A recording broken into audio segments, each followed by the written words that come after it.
The story begins with a person wearing a special armor suit, engaged in battle against monsters who appear to outnumber and overpower the humans, causing great concern. Holding their heavy ammunition, they open fire on the monsters, resulting in the demise of many of them.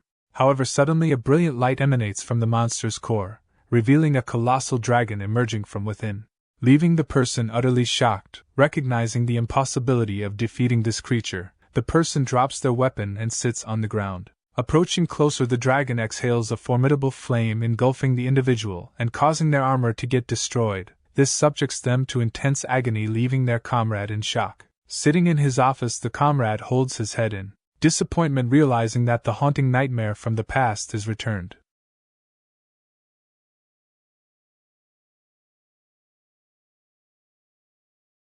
Just then a few helicopters descend upon ARC, the renowned Psycho Association.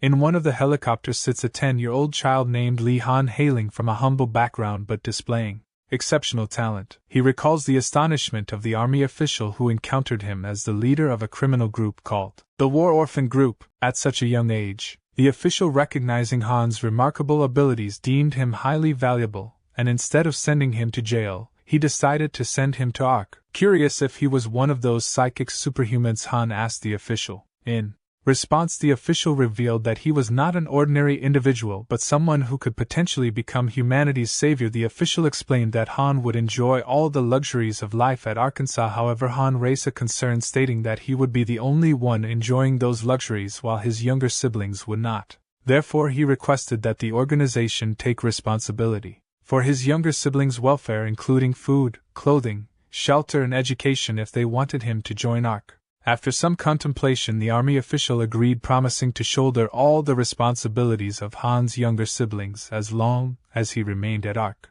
Recalling this, Han stands up from his seat as the helicopter prepares to land. Finally, the helicopter touches the ground and the door swings open. As Han gazes at the association before him, he remembers the army official's words about his abilities not being of the highest rank, and that he will need to work hard to survive. As he steps out of the helicopter and walks toward the building, determined to prove himself, he suddenly hears a commotion behind him. Turning around, he finds a crowd of children gathered around someone. In the midst of the crowd stands a boy tormenting a young child, asserting that he lacks any ability and was brought there against his will. He blames the new recruits like the child for being treated equal to him and finds it disgusting. In response, the other children in the crowd begin to shout, protesting his remarks. Seething with anger, he charges his hands with his power and lifts rocks from the ground, showcasing his psychic abilities as a result of his training. Witnessing the rocks floating in the air, the children are astonished, as it's their first time witnessing a psychic ability. Holding a stone, the boy turns to the child on the ground, stating that he'll be sent home if injured and asserting that ARC is no place for someone like him to survive. He implies that the child will be grateful to him in the future and sends the stone in his direction. However, just before it can hit the child, Han arrives and catches it, remarking on its slow speed, leaving the child astonished. Surprised by Han's ability to block the stone, the boy inquires about his identity. In response, Han states that he is his etiquette teacher and tosses the stone to the ground. Shortly after, a physical confrontation between the two begins, attracting the attention of the other children, who enjoy the spectacle and cheer Han on.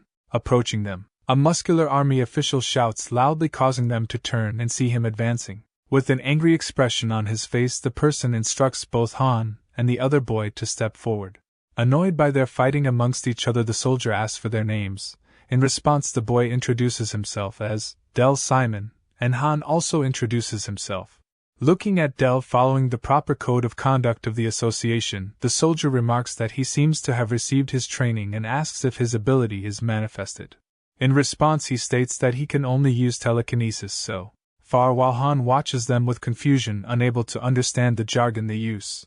Hearing Del's reply, the soldier punches him in the stomach so hard, causing him to experience intense pain, and asks why he was trying to act arrogant with only this level of abilities. While Han watches in shock, the soldier turns to him, stating that he liked the fact that he stood up for the weak. However, even then he punches Han forcefully, stating that if he is not even as capable as Del, he is useless. As Han crashes to the ground, the soldier turns to the other children, stating that they will become first years soon, and if they are unable to use telekinesis by then, they will be expelled. With that, the person introduces himself as John Red, stating that he is their instructor and will be training them. to transform them into psychic warriors capable of fighting dragons. Stating that they should start right away, John instructs them to run laps around the training ground until he stops them and tells them to start running. After some time, while the children keep on running, Han seems pretty comfortable, thinking that he is used to such activities. Meanwhile, various other children start falling to the ground, having lost all their stamina, causing their instructor to expel them one by one.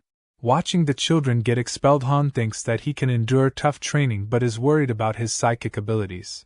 Meanwhile, Del, who is running at a distance from him, wonders if he will be able to display the same level of ability as Han did. Meanwhile, the child who was being bullied by Del also loses all this stamina and falls to the ground with tears welling up in his eyes. Watching him lying on the ground, John comes to him, telling him to go home and rest if he cannot endure such tough training, causing him to become disappointed. Just then Han comes to him and helps him get up, stating that he cannot go home like that since he has not given up, and turns to the child asking if it is not the case, and he agrees. Hearing that, the soldier becomes silent, while Han helps the boy proceed forward, giving him a shoulder. After some time, the soldier tells them to stop, causing them all to crash to the ground, badly exhausted. Counting them again, the soldier states that they were originally 73, out of which only 40 are left after the trial. Stating that this is all for that day, the soldier tells them that they will start the real training the next day, in which they will have to run the same number of laps as they did every morning. Hearing that, all of the children except Han become shocked. The next day, at 5 o'clock in the morning, John starts the training, making the children run once again, with Del and Han leading them while competing with each other. At 8 o'clock a.m. they are given their breakfast, 1 hour after which they go to attend their lecture. After attending the lecture with interest, Han goes to the mess with the other children and receives his lunch. Taking the lunch from the counter, he goes to Kiro, the boy he helped, and states that they should eat together. In response, Kiro smiles, while Han thinks that he is his first friend in Ark as well as in life. While they are busy talking, Del comes from behind holding his tray and gives a cold gaze to Han, causing him to reciprocate the same. While Del moves on to the other children, Kiro reveals that he is a child who received a gifted education in the United Kingdom. Although he does not want to admit it, Han states that Del is a child who can use all the abilities and expresses the need for them to learn telekinesis within 3 weeks. In response, Kiro reveals that he can already use telekinesis, making Han astonished. After having their afternoon lectures, combat training, and evening run, they have their dinner, showers and attendance, and go to the dormitory for rest. Lying on his bed, Han tries to fall asleep but is unable to do so, despite this place being incomparably nicer than the one he used to live in. He misses his home and wants to go back but dismisses the idea, thinking that he cannot be so weak. After 2 weeks, a lot of children become capable of using telekinesis, but Han cannot perform it no matter how hard he tries. Anxious about what to do, Han realizes that there is only one person who can help him in that matter, which is Del. The next day, while Del is sitting with his friend, Han comes to him, causing him to laugh, rudely asking what is the case. In response, Han states that he is already aware of it, causing him to laugh, remarking that he is standing a little too tall for making a request and should be a little respectful. Despite feeling enraged at that, Han thinks that his pride is not something important at the moment and gets on his knees. Making Del surprised, in a respectful tone, Han then requests that he teach him the telekinesis method, causing him to stay silent in response for a while, before telling him to get up, stating that he should not complain about his methods. Later, Del asks his friend to give him a pencil. Taking the pencil, Del goes straight to Han and pierces it in his heart, causing him to become shocked at this unexpected act. The following day, John gazes out of his window while smoking a cigarette, realizing that it's already the day of the incorporation ceremony. While he is lost in thought, someone unexpectedly opens the door and enters, calling out to him. Turning around, John recognizes the person as Octo, one of his colleagues. Octo, looking at John smoking a cigarette, feels disgusted, which annoys John in return. Taking a seat, Octo inquires about his new recruits, but John responds that all of them seem useless, surprising Octo. Stating that there are only 2 of them who seem useful, John reveals the first one to be Del, who, despite having a crass personality, has power beyond the level of a first-year student. Upon hearing this, Octo identifies Del as a student from the Royal Psyker institution in the United Kingdom and expresses high expectations for him. John then recalls the other recruit, Han, describing him as an honorable kid with superior mental qualities compared to the rest. Although John regards Han as strong as a soldier, he emphasizes that Han is merely human and not a superhuman, and if he cannot use psychic powers, he cannot stay there. Hearing that, Octo changes the subject, asking if John knows what the kids call him, and he agrees, stating that it must be some weird name, causing him to smile in response. Sometime later, John stands before the rows of students, announcing their imminent entry into the first year but clarifying that it only applies to those ready to become psykers. Hearing this, Kiro looks nervously at Han, knowing he still can't use telekinesis. Meanwhile, John explains that their test will be based on outer manifestation, explaining that those who can use the ability of telekinesis can remain, and the rest can leave. John points to Octo, instructing those with telekinesis abilities to line up in front of him and directing those without abilities to the personnel and a helicopter on standby to take them home. Among the personnel, Han spots Major Kong, the person responsible for sending him to Ark while looking after his younger siblings. Meanwhile, John urges the children to hurry and move in their respective directions, causing some to excitedly run towards the technician, while others sadly approach the helicopters. While Han stands still among them, Kiro calls out to him anxiously. Hearing his voice, Han closes his eyes and puts his hand on his heart, remembering how Del pierced a pencil into his heart. Shocked by this sudden, unexpected act, Han crashed to the ground and held his heart, asking if it was not similar to an attempt to kill him. Holding the blood-stained pencil in his hand, Del assured him that it was not a deep wound, telling him not to worry and to focus better with some pain. He revealed that this injury would become his psychic channel. Leaving Han surprised, Del explained that he could imagine pulling out his psychic energy through that injury, which is not something he could do by just grasping his chest for days on end. With that, he moved back to his friend while Han looked at him with astonishment, realizing that Del was aware of the fact that his core was at his heart. Remembering that, Han holds his heart tightly, thinking that he is now able to feel the psychic energy but becomes confused about how to pull it out. While he is thinking, John calls out to him, stating that he is the only one left and telling him to quickly move. Ignoring the call, Han stands there with his eyes closed, trying to figure out how to access his psychic energy, causing Kiro to become increasingly anxious. Growing enraged by Han's disregard for orders, John angrily approaches him, causing the other students to watch in fear. Reaching near him, John states that the orders of a superior for a soldier are absolute, and raises his hand in the air in order to launch a punch, stating that there are no exceptions. Watching that, Han becomes anxious, thinking that he really needs to do something, when he suddenly notices a pen in John's pocket. Just then, John launches a forceful punch at him, causing him to crash to the ground at a distance. Thinking that he has no other choice but to do that, Han looks at the pen he managed to take out of John's pocket. While John and the other children watch in confusion, he pierces the pen into his heart, thinking that he will need to make it deeper to pull out more energy. Watching that, John angrily grabs him by his clothes, asking if he has a death wish. Dropping down the pen after getting a deep wound on his body, Han is unable to channel his energy, causing him to become disappointed and lower his head. Seeing psychic energy in his eyes, taking a sigh, John remarks that he has never seen someone as untalented as him and drops him on the ground, moving away. After walking a few steps, he turns around again, congratulating Han, which makes him confused. Having been allowed to enter the first year, Han gets up and moves toward the line of telekinesis ability users, while Kiro runs to him, asking if he is all right.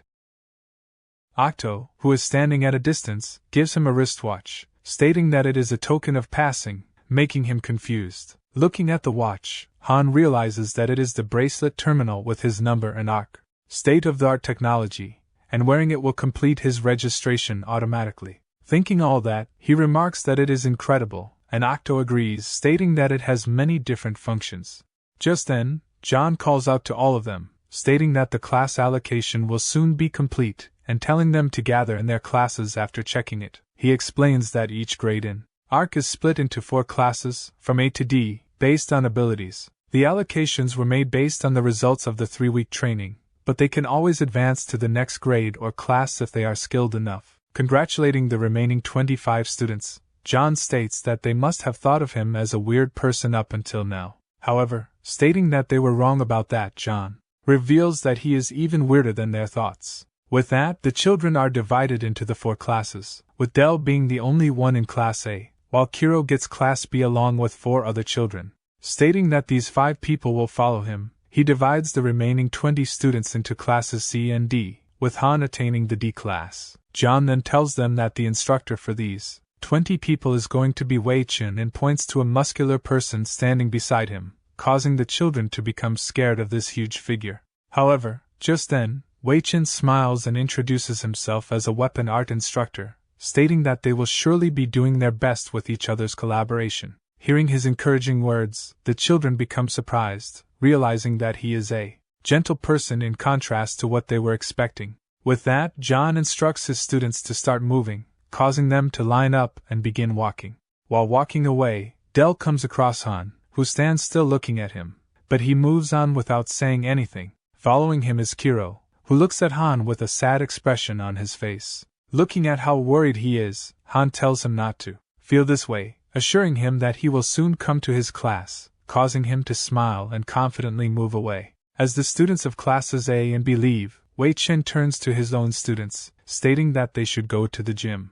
After some time at the gym, Wei Chun holds a huge stick and swings it with swift precision, showing his astonishing acrobatic moves, which leave the children amazed. After showing them his skills, he states that they must be curious about why they are learning to use weapons to face a dragon, and explains that it is because they need to use psychic equipment. He reveals that no material on Earth contains psychic energy, but a dragon's skin or bone can contain this energy and transmit it. He explains that this is the reason why weapons made of dragons can inflict serious injuries on dragons. Hearing this, Han asks how they used to defeat the dragons when this equipment did not exist. In response, Wei Chun reveals that they used to throw bodies at the dragons at that time, which caused them to lose hundreds of psykers to a single dragon. He explains that there are also psykers who attack and support from a long distance, but in order to kill one, they must use a melee weapon. This is because they need to plunge the weapon into its vital point and release energy.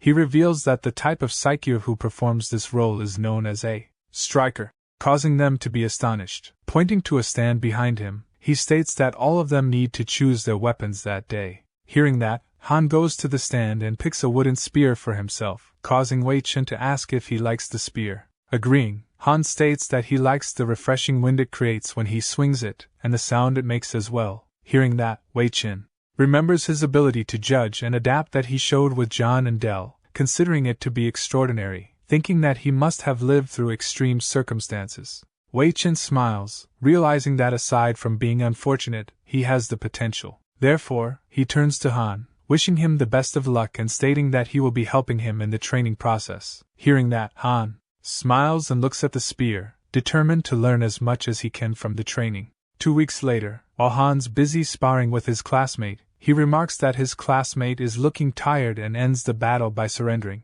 In response, Joyce, his classmate, states that he seems to be the one trying to buy time and rest. With that, he brings the spear close to Han, attempting to launch an attack, but Han quickly blocks it and launches a counterattack, leaving Joyce surprised. Following that, he causes Joyce to drop his spear and lose against him. Accepting his defeat, Joyce states that he learned a lot from him and wants him to become the class representative after he ascends to Class C the next week. In response, Han states that he cannot become the class representative only because he wants to. However, Joy states that everyone will be following him, revealing that they have already decided it amongst themselves, causing him to smile in response and thank them. Thinking that becoming a class representative can make him one step closer to moving to the next class, who refuses to make him the class representative. The next day, one of the psykers sitting in the gym discusses John, mentioning that John has a very bad temper and has defeated him countless times. Remembering those challenging days, they continue their exercises when another person comes running to inform them about John's battle against a first-year student.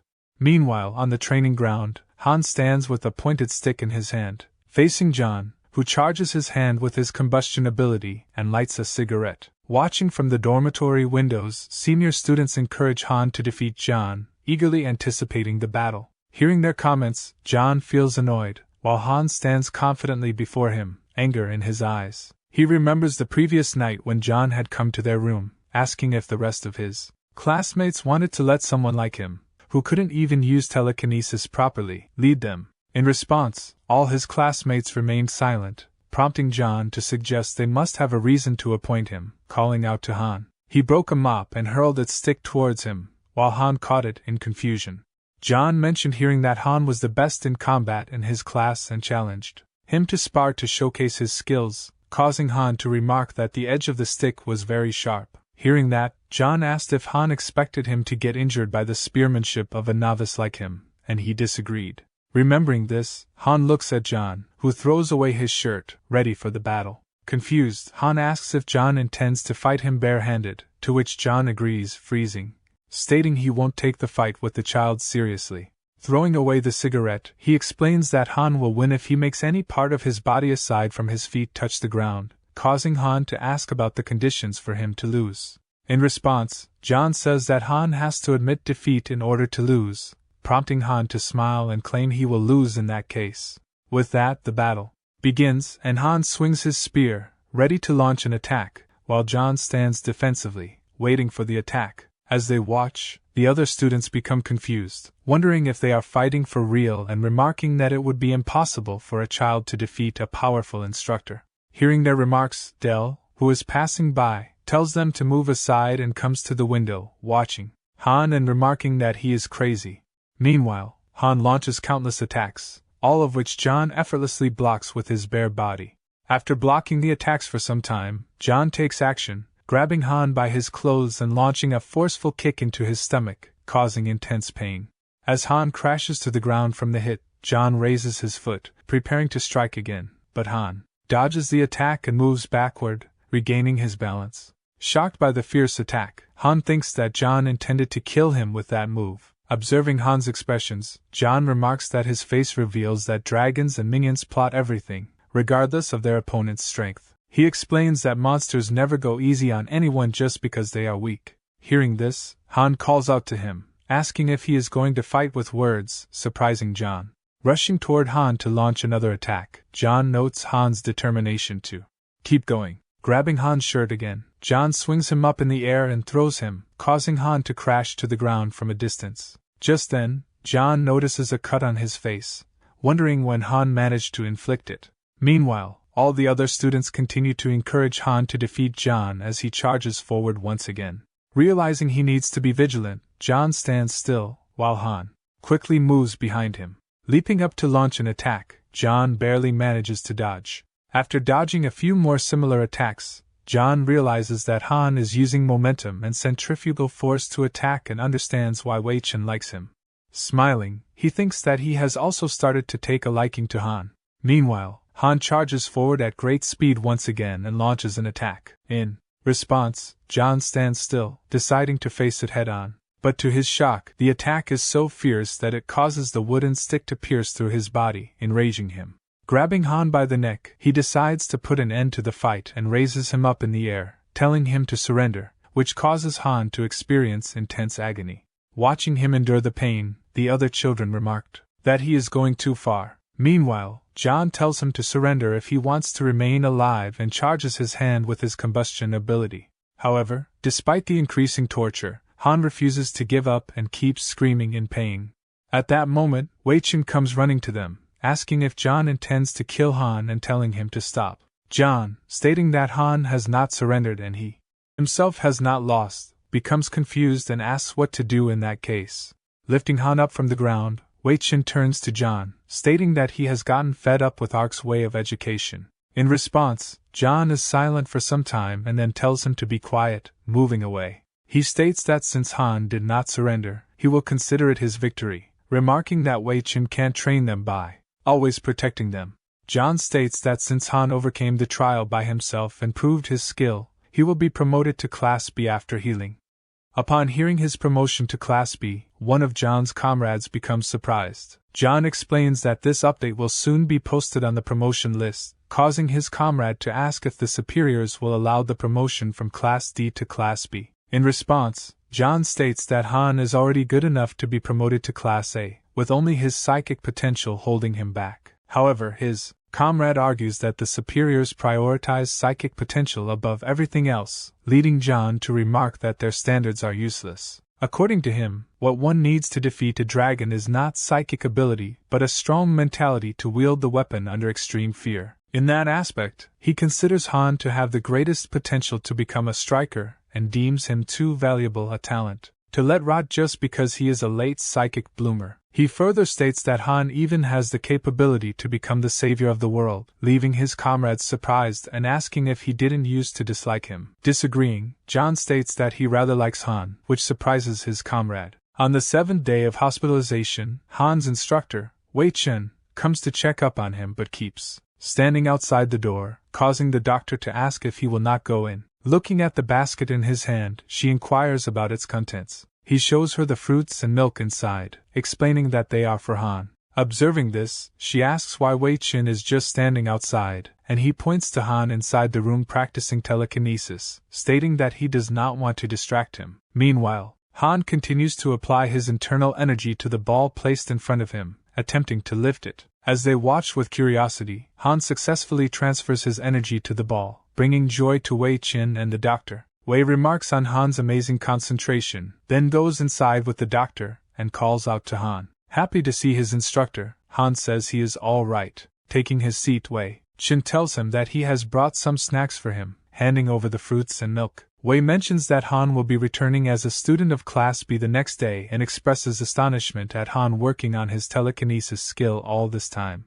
Han explains that his psychic grade is below average, so he wants to be proficient in its use before getting discharged. Wei Chen praises this decision, stating that all psykers should be able to use telekinesis to some extent, even if they excel in armed combat. Wei further explains that since most battles of psykers occur in the air, telekinesis will help retrieve a dropped weapon during combat. Getting a wonderful idea, Wei Chen goes to the reception to request permission to take Han outside for a short time. After receiving permission, he takes Han to the gym, leaving him confused. Wei Chen explains that, given his psychic development speed, it is highly unlikely that Han will ever manifest a unique ability. Upon hearing, Chen adds that Han cannot even dream of having abilities like combustion or teleportation if he continues on this path, shocking Han. In that case, Wei suggests that Han hone his telekinesis skill to the utmost limit and make it his unique ability. While Han finds the idea of specializing in telekinesis appealing, Chen reveals that telekinesis is like muscles becoming stronger with use in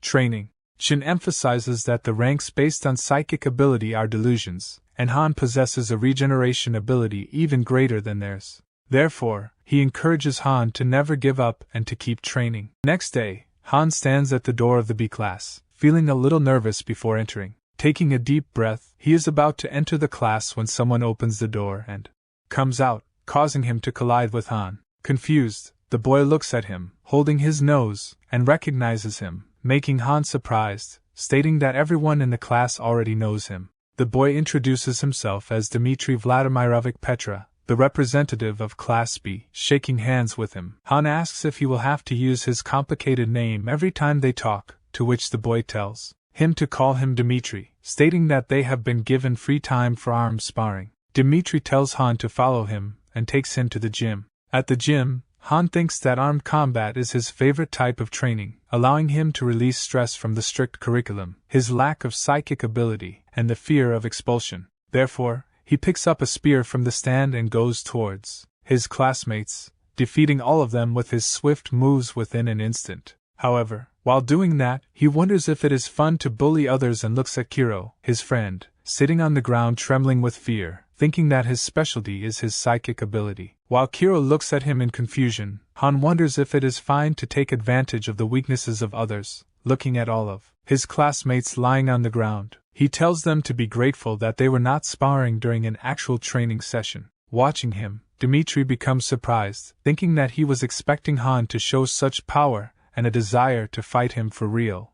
A few moments earlier, Kiro was lying on the ground with his wooden sword in front of him, when one of his classmates approached him, telling him to attack. Pushing him away, the second classmate stepped forward, stating that it was now his turn, while Kiro remained on the ground calling for help as his classmates continued to line up to torture him. Kiro felt his strength continuously waning, all the while calling for help and remembering Han, his only friend who had saved him. Just then, Han appeared from behind, holding a spear, and began knocking all of them down one by one. Recalling this, Kiro looks at Han with astonishment, wondering if he's even a real human being, and calls out to express his gratitude. Meanwhile, Han asks Dmitri if this is how Class B conducts its sparring. In response, Dmitri explains that this is how things work at art, emphasizing that their enemies don't go easy on them just because they're weak. Dmitri refers to Han as the odd one in the class who helps the weak instead of attacking them. He explains that blindly helping Kiro will only lead to his death, causing Han to become frustrated. However, he still considers it a little unfair for three people to gang up against a weak person. Considering that, he turns to Han, stating that they should show them what a true spar is like. Hearing this, Han tightens his grip on his spear and asks if Dmitri really wants to fight. After a few moments, Dmitri leaps into the air and launches a forceful attack, which Han blocks with his spear. Considering the power of the attack, he thinks that the spear is going to break if he tries to block such an attack. Once again, therefore, he swings his spear, deciding to parry him and make him lose his balance. With that, he launches a strike on Dmitri's leg, stating that the battle will now be over. However, instead of falling to the ground, Dmitri maintains his balance, dodges the next attack, and gets closer, hitting Han with his head. This causes Han to crash to the ground. Remarking that such tricks aren't permissible during arm sparring, Dmitri reveals that he has been learning a powerful Russian martial art since he could walk. He warns Han that his sword isn't the only thing he should be concerned about. Getting back on his feet, Han asks if Dmitri intends to defeat the dragon with his martial arts as well. In response, Dmitri states that he could try to strangle the dragon with his skills if things go wrong. Meanwhile, all the other classmates support Dmitri, referring to him as the tiger cub of Siberia, which makes Dmitri overconfident. As Han observes them conversing, he realizes that despite their harsh words, their intentions aren't malicious. He feels a strong bond among them with Dmitri at its center. He looks at Kiro standing aside, lowering his head, realizing that he's an outcast in his class. While Han's looking at Kiro, Dmitri calls out to him, reminding him not to ignore his opponent during the fight. This prompts Han to turn around quickly and block Dmitri's attack. Thinking that he shouldn't prolong the fight, Han stands facing Dmitri, who moves forward to launch another attack. Striking his spear onto the ground, Han jumps upward, believing that this attack will be enough to defeat Dmitri. To everyone's astonishment, Dmitri comes down at great speed and launches an attack. However, instead of retaliating, Dmitri simply strikes Han's spear with his sword and breaks it, leaving Han wondering the reason behind this act. At that moment, Dmitri swiftly moves in, holding Han up, and slams him onto the ground with his martial arts skill. Tightening his grip on Han's arm, Dmitri warns him to surrender if he doesn't want to lose his arm and begins to pull it, causing Han to experience intense pain. Trembling with pain, Han challenges Dmitri to break his arm if he has the guts to do it, which infuriates Dmitri, taking it as a challenge. Dmitri indeed breaks Han's arm, leaving all his classmates in shock. As he lies on the ground feeling intense pain, Dmitri states that he already told him to surrender, causing Kiro's eyes to well up with tears. Turning around, Dmitri tells Han not to cry with his broken arm and looks back at him, standing behind him, instructing their other classmates to take him to the infirmary. However, just then, Han strikes Dmitri on the head with a stick, remarking that everyone he has encountered before must have cried when their arms were broken. Looking at him lying on the ground, Han challenges him to continue the match and looks at his broken stick, while Dmitri gives a thumbs up on his effort and loses consciousness. After some time, Dmitri regains consciousness and finds himself in a hospital room. Hearing the sound of a notification, he turns around and finds Han sitting beside him with his broken arm, checking a video message he has received. The message is from Major Khan, the person who sent him to Ark, expressing appreciation for his performance, and sharing a video of his siblings going to school. Overwhelmed with happiness upon seeing his siblings living a good life and gaining weight, Han calls out to Dmitri, asking if he can swipe through the photos, to which Dmitri agrees. While Dmitri is swiping through the photos in his album, he becomes annoyed and questions why he has to do that. Han replies that it's because he is the one who has broken his arm. In response, Dmitri states that he is also responsible for cracking his head by attacking like a coward, but Han replies that it was his fault to let his guard down, causing him to feel annoyed. Stating that he was only angry that day, Han clarifies that he has no bad feelings towards him, and Dmitri replies the same along with a desire to fight with him until the end next time. Thinking something, Han states that he feels like he made a mistake against Kiro that day by starting to fight instead of extending his hand towards him. Stating that he understands his feelings, Dmitri reveals that he will immediately die when he reaches level 2, making Han confused about its reason. Leaving the room, they begin walking down the corridor, with Han repeatedly asking where they are heading. Dmitri instructs him to see for himself and leads him to the emergency medical center, explaining that it's a place where he will stay as long as he is still breathing. Suddenly, they pass a stretcher carrying a badly injured psyker from Ark, leaving Han shocked by the person's condition.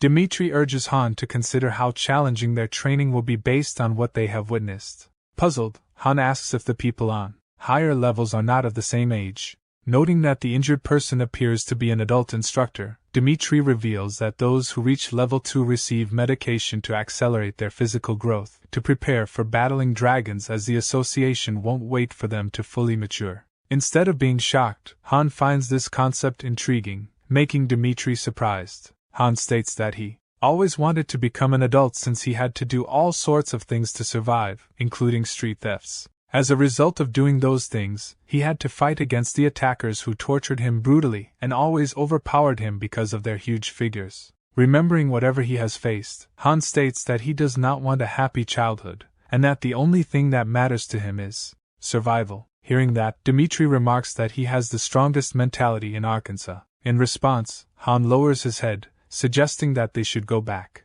The next day, John informs them that they will begin airborne training, instructing them to apply what they have learned. While wearing their training suits, Dmitri remarks to Han that undergoing such rigorous training right after leaving the hospital makes him remember the hospital beds. In response, Han smiles and looks at the huge bag, which is part of their suit, stating that it seems to have a lot of food inside. Considering such a large number of belongings, Han states that the training does not seem to be simple airborne training. Looking at some of the students who have already opened their rations and are eating, Dmitri becomes annoyed. Suddenly noticing someone, Dmitri calls out to Han, telling him to look at this student standing beside them. Hearing that, Han looks at Del, wearing his suit, while Dmitri remarks that he is the last remaining genius from England and states that he really wants to fight the boy. Hearing their murmurs, Del turns to them, finding Dmitri staring at him with a cold expression on his face. Meanwhile, Han looks at Kiro sitting at a distance, looking at his ration bag, and wonders what the purpose of that might be. Just then, John calls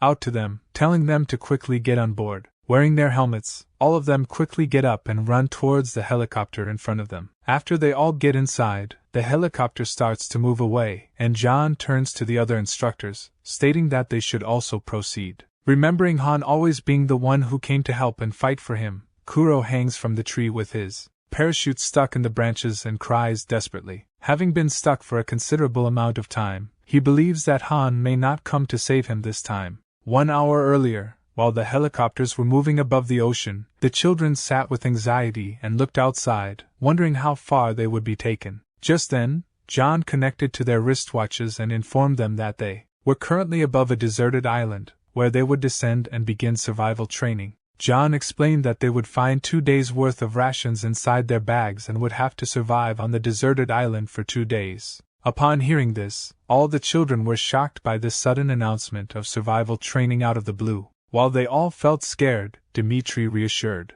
them that it would be fun like camping. Just then, John informed them that their instructors would be coming to the island within 1 week and they would have to survive until then, causing further anxiety among them. After some time, John and the other instructors reached the island and rescued the children who had fallen into the ocean after jumping out of the helicopters. After pulling out one of the children, John turned to the other instructor and asked if he was the last of them. In response, the instructor confirmed that there were no other children who had fallen out, and he informed John that some children had already formed groups of 7. John remarked that just because they were children, it didn't mean they were innocent, they were just like adults. According to John, these children would value strength as soon as they felt out of control, and instead of starving together, they would start stealing each other's rations. Meanwhile, inside the island, one of the children stood holding a stick, having knocked out one of his peers just to steal his ration. Opening the child's ration bag, they noticed that he hadn't even touched the food and began taking it out. while another child instructed them to save some for the leader. Carl, one of the children acting as their leader, turned to them, stating that he had instructed them to gather as much as possible before sunset, but not to share the food with others. Instead, he suggested that by grouping up and stealing like that, no one would be able to oppose them. All of them agreed, becoming excited to challenge Dmitri and Han, believing that with their collaboration, they could even face Dell's Simon. Carl then heard a voice calling for help and turned around, asking if his team members had also heard it. Taking their belongings, they started to move in the direction of the voice, considering this person their next target. Meanwhile, Han, who had fallen into the ocean, walked out of the water, completely soaked, realizing that falling into the ocean had wasted a lot of his time. As he looked at the island, he realized it was very open, and he needed to find a sheltered place. While walking, he thought that for children who had never experienced starvation, the ration meant to last for only 2 days would be insufficient. He knew that when desperate from hunger, they might try to steal food from others, and he wondered if children like Dell's Simon had ever experienced hunger. Meanwhile, Dell, who was also walking on the island, suddenly came face to face with Dmitri and asked why he was following him. In response, Dmitri challenged him to a fight, but Dell simply turned around and started walking, stating that he didn't want to waste his strength. Hearing that, Dmitri tried to stop him, explaining that he didn't mean any harm and only wanted to spar, which left Dell surprised and wondering if Dmitri was insane. Thinking that it might have been too soon to ask, Dmitri suggested that they should become friends first and then spar, but Dell found him annoying and walked away. Meanwhile, Carl and his group tracked the sound and finally reached the tree where Kiro was hanging, asking for help. Carl commented that hanging from the tree suited Kiro, took his ration bag, and walked away with his group without helping him down. Watching them leave, Kiro requested that they at least lower him down if they wanted the bag, but Carl told him to be thankful for being spared and to wait to be rescued by the instructors. They laughed and walked away, leaving Kiro to cry, thinking they were cruel. As day turns into night, Kiro continues to hang from the tree, crying continuously, and thinking about his classmates mocking him for shedding tears over trivial matters. He lets out a loud scream, overcome by hunger and desperation, with his vision blurred from starvation. He suddenly begins to see a shadow resembling Han approaching him, which surprises him before he loses consciousness. However, the shadow turns out to be his imagination and disappears right after he loses consciousness. The next morning, while he is still hanging from the tree unconscious, Han arrives at the scene for real and watches him, becoming shocked. After some time, Han sits outside a camp he made, holding a stick. Kiro suddenly emerges from the camp, surprised to see him. Han turns to him and smiles, asking if he is awake. While Kiro stares at him with astonishment, Han gives half of his food to Kiro, telling him to have it, stating that it is his breakfast. Han mentions that he didn't get a chance to recover his backpack, so they should just share the food he has. Thinking that the quantity of food is very little to feed one person, Kiro is about to say that he doesn't want to become a burden to him. However, because he's starving, he is unable to refuse the food and starts to eat, thanking Han for the favor while crying desperately. In response, Han tells him to finish the food so that they can go out and find water. Meanwhile, certain surveillance cameras roam around throughout the island, capturing footage of all the children busy exploring the area. While John sits in his room, watching the footage, Octo comes to him, asking if he found someone interesting. In response, John states that there is a child who has gone crazy and points to the footage, telling him to look. Meanwhile, one of the children remarks that a week on a deserted island is ludicrous and that they just have to survive somehow. Therefore, he makes a raft and goes to the ocean in order to return to Arkansas.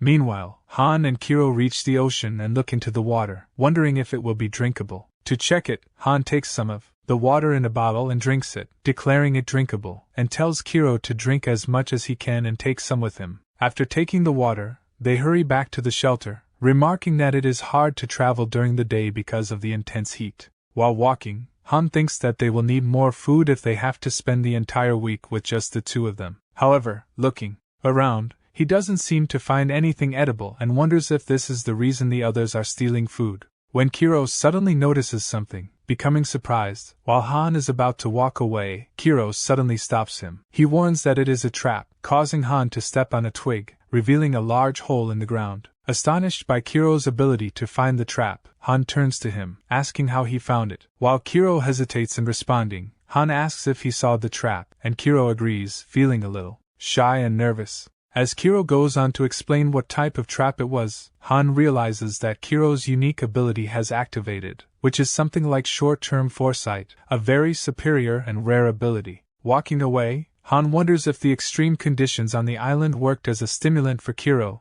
and considers this training to be a fantastic opportunity for him to prove his abilities. Meanwhile, Carl and his group members reach Han's camp. Looking inside, they find 2 plates of breakfast, realizing that there are 2 people who have taken their belongings with them, leaving nothing behind. As Carl turns around after having a look inside the camp, one of his group members asks if they should destroy the place. However, he disagrees, stating that those living in the camp have not permanently left it, and will come back soon. Therefore, he decides that they will come back later and attack them while they are resting. After some time, Kiro and Han return to the camp, with Kiro feeling utterly exhausted and wanting to rest as they are about to enter the camp. Han notices something and tells Kiro to stop, revealing that someone came in their absence. He explains that the stone he left as an indicator above the camp is now lying on the ground, along with the footprints of multiple people near the tent. Han states that they will definitely return to steal from them and suggests taking the parachute trap and moving on.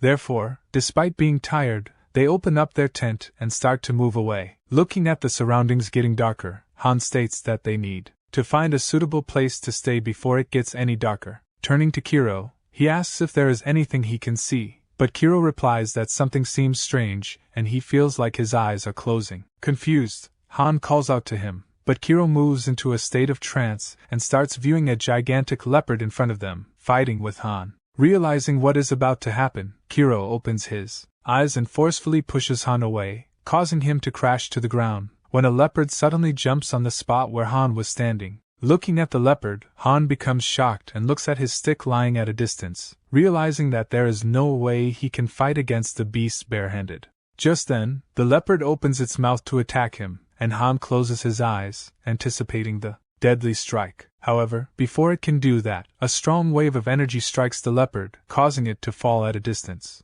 When Joyce comes to them and asks if Kiro is also accompanying him, Han, looking at his injured leg, asks what happened. Joyce reveals that he was caught in a trap set up by someone, and can barely stand up. Crashing to the ground because of his injured leg, he states that he is glad he found them. Hearing about the trap, Kiro turns to Han, reminding him that they also came across one earlier, and Han agrees, stating that both of those were probably set up by the same people. Realizing that there is a group of students who are stealing the ration bags, Joyce states that he does not have any such belongings in the first place. Hearing that, Han becomes surprised and asks where his ration bags went. Joyce reveals that when his leg got injured, he ate all of them to avoid anyone stealing them from him. Remarking that he's stupid, Han states that they should try to find a shelter first. As the night grows darker, Carl sits in another part of the forest, with all of his group members asleep. He remembers that one day his father told him about the sensors reacting when he passed under them, stating that he seems to have a psychic ability. Considering it a good opportunity, his father told him to join ARC, but he argued that he was in the middle of shooting a movie.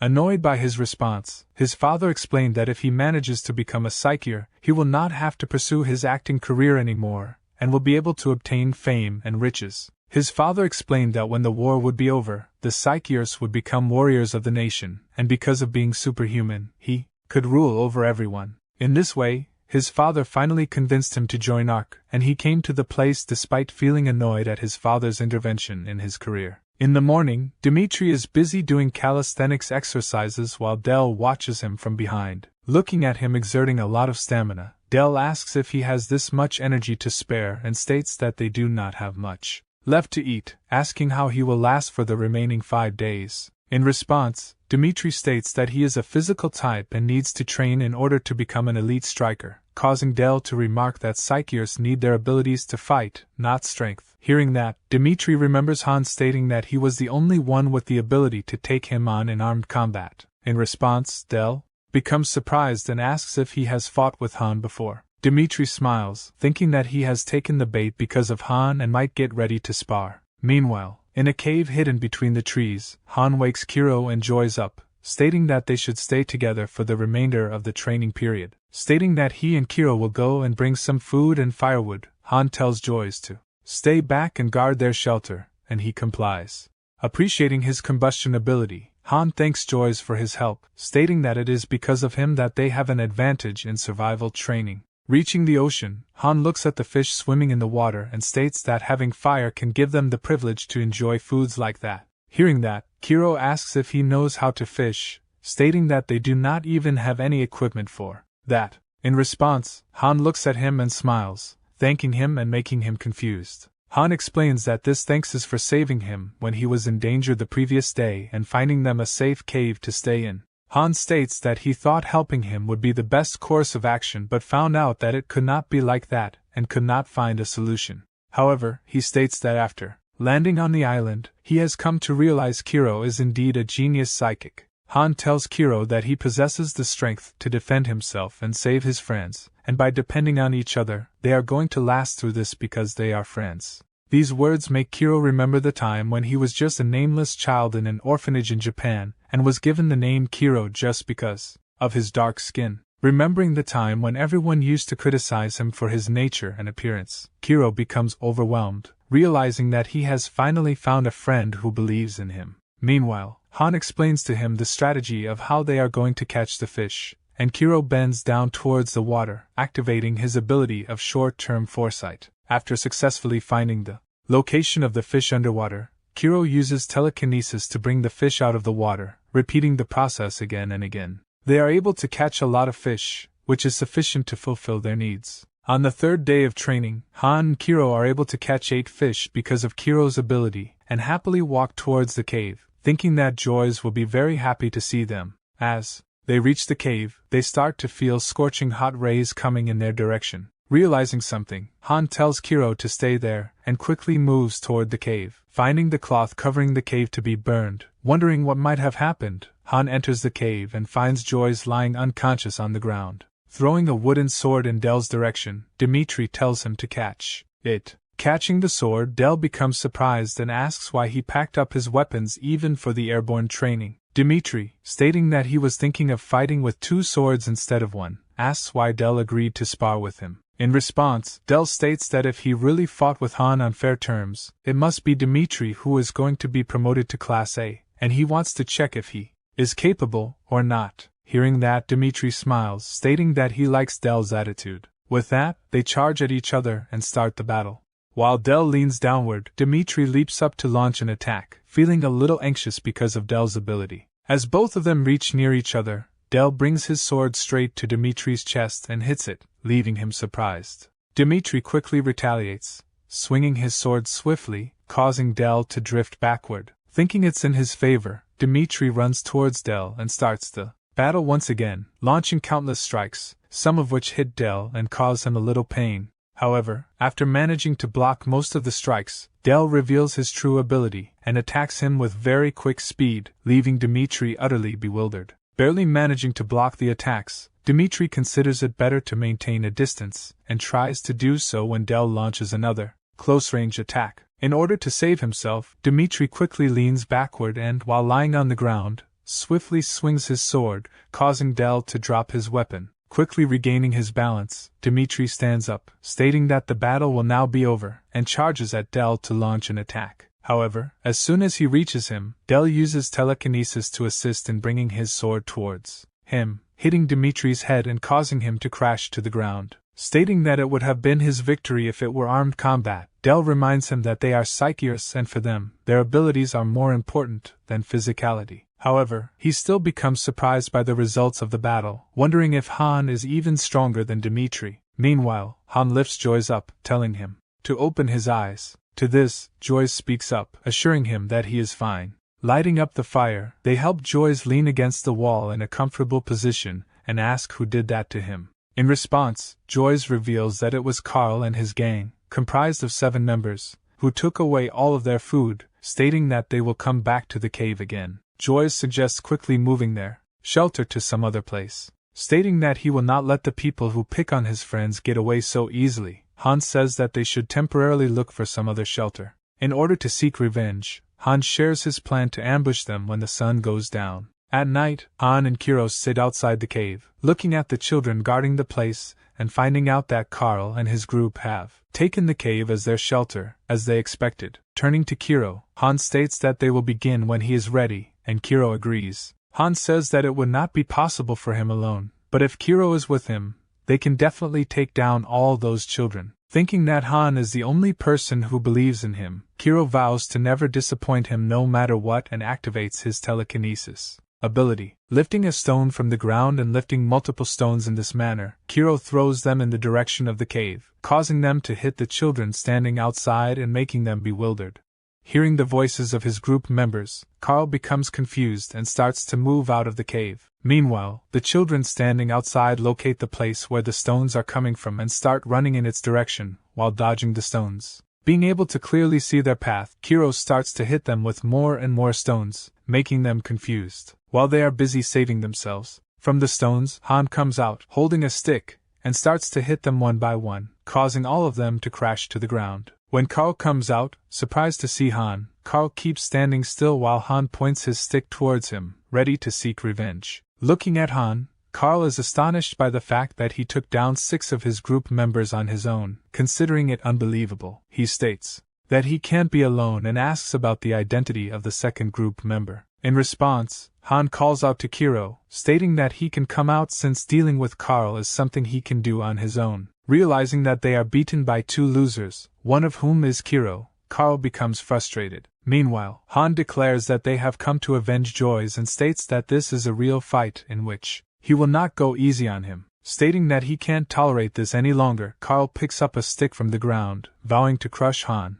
stating that he can try if he wants. Han also grabs his stick tightly, rushing forward. Carl leaps up, attempting to launch an attack while Han keeps standing still, holding his stick. However, as soon as Carl reaches near him, he slightly moves his stick, causing it to hit Carl's face and crash him to the ground. Annoyed by the sudden retaliation, Carl attempts to hit him once again, which Han effortlessly dodges and hits Carl's stomach with his stick, causing him intense pain. Asking if it is painful, Han tells him to brace himself, stating that it is only the beginning. Overwhelmed with anger, Carl quickly turns to him, telling him to stop showing off, and tries to launch another attack, yet receives the same kind of retaliation. After being hit multiple times, Carl finally drops his stick and crashes to the ground, feeling immense pain. Realizing that he has been defeated, Carl considers it impossible, wondering how strong Han is. Meanwhile, Han speaks up, stating that Joyce is already very injured and asking if it is necessary to go that far and torture him more. Meanwhile, Carl grabs some sand in his hand from the ground, telling Han not to look down on him. He remembers that he was considered a genius and a famous actor in Germany, and his father took advantage of his fame for political gain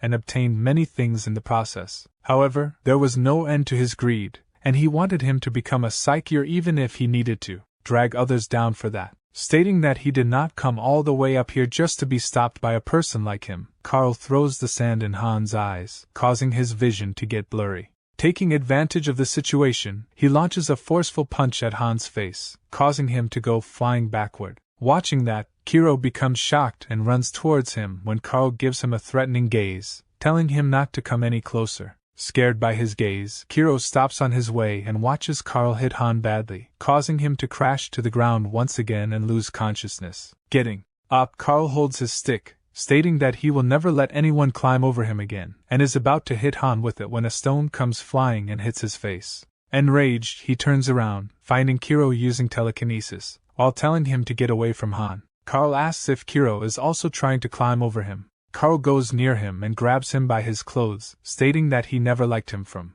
the beginning, and a useless person like him should have been kicked out from the beginning. Carl is about to hit him when Han gets up. Punching his face, Han causes him to crash to the ground and asks if he considers himself useful, highlighting that he only believes in numbers and hides behind his group members. Han states that all the people, including Del, Simon, Dmitri, Joyce, and Kiro are better than him, and that in order to climb up, he will have to eliminate all of them. This causes Carl to become a little anxious and frightened. Stating that he is nothing, Han brings the sharp end of his stick down beside him and pierces it into the ground, sparing him while he keeps lying on the ground. Han states that everyone has a reason to climb up and he needs to find another way for that, warning him against harming his friends again. Sometime later, Carl starts to talk to himself, stating that he never wanted to become a psyker in the first place, and starts to laugh. After returning to Joy's, all three of them spend the rest of their days on the deserted island with enjoyment. When finally the rescue helicopters arrive, looking at the helicopters, Joy states that he never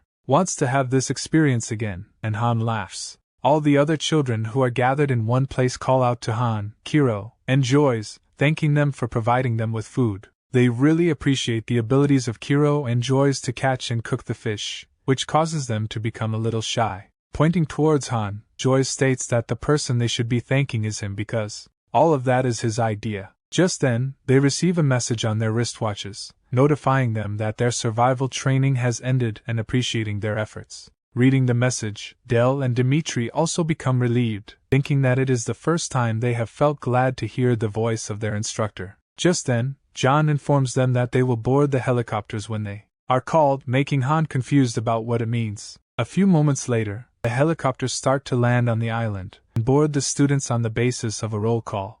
John takes Han, Kiro, Del, and Dimitri in his own helicopter and informs them that their training was fully monitored, and because of the anonymous vote, only 4 of them have been chosen. He informs them that it is not ordinary training but a test to find out which of them are the diamonds in the rough that would become the guardians of humanity. Calling out to all 4 of them, John informs them that they have been nominated as candidates for advancement to level 2. After getting back at ARC, all the first-year students are given a holiday. Joyce comes to Han, who is busy reading a book, and asks if he would like to play soccer. Looking at his expression, Joyce asks if he even knows how to play soccer, and he agrees, closing the book and getting up from the bed. After some time, all of the students gather on the football field and form a team to begin the match, with Dimitri instructing Del to avoid using psychic abilities during the game. Knowing that ARC only provides a holiday when there is a matter of great importance, the children look at their instructor sitting in a meeting room, busy discussing something. Meanwhile, inside the meeting room, the instructors discuss the matter of advancement evaluation for Level 2, under the chairmanship of ARC Chief of Staff Alexander. Looking at the documents, Sasha Grace, one of the researchers, states that there are 4 students going to be promoted this time and asks what is so special about them. Reading their details, Alexander first talks about Del, Simon, and Dimitri, stating that they do not seem to lack anything and are very capable. Reading about Han, he finds out that his psychic ability has been the lowest since enrollment, and that he was promoted from Class D just because of John's request. Wondering why a kid like that could advance, Alexander turns to John, telling him to explain his reasons. In response, Wei-Chun reminds him of Han's fight with John, explaining that he has outstanding weapon handling ability, patience, and mentality, everything that a soldier requires. Saying that, Alexander remarks that it is quite unusual for him to praise someone like that. Taking the discussion forward, John states that, aside from Han's psychic potential, telekinesis control is very refined. He can use it to strengthen his weapon-wielding skill. Above everything else, he highlights the fact that Han learned all of these by himself, without being taught. Han keeps scoring goals against the opposite team on the ground. In all these claims, Alexander becomes silent and moves on to Kiro. Meanwhile, on the ground, Joyce praises Han for his expertise in playing the game, seeing that he does not seem like he has never learned to play the game.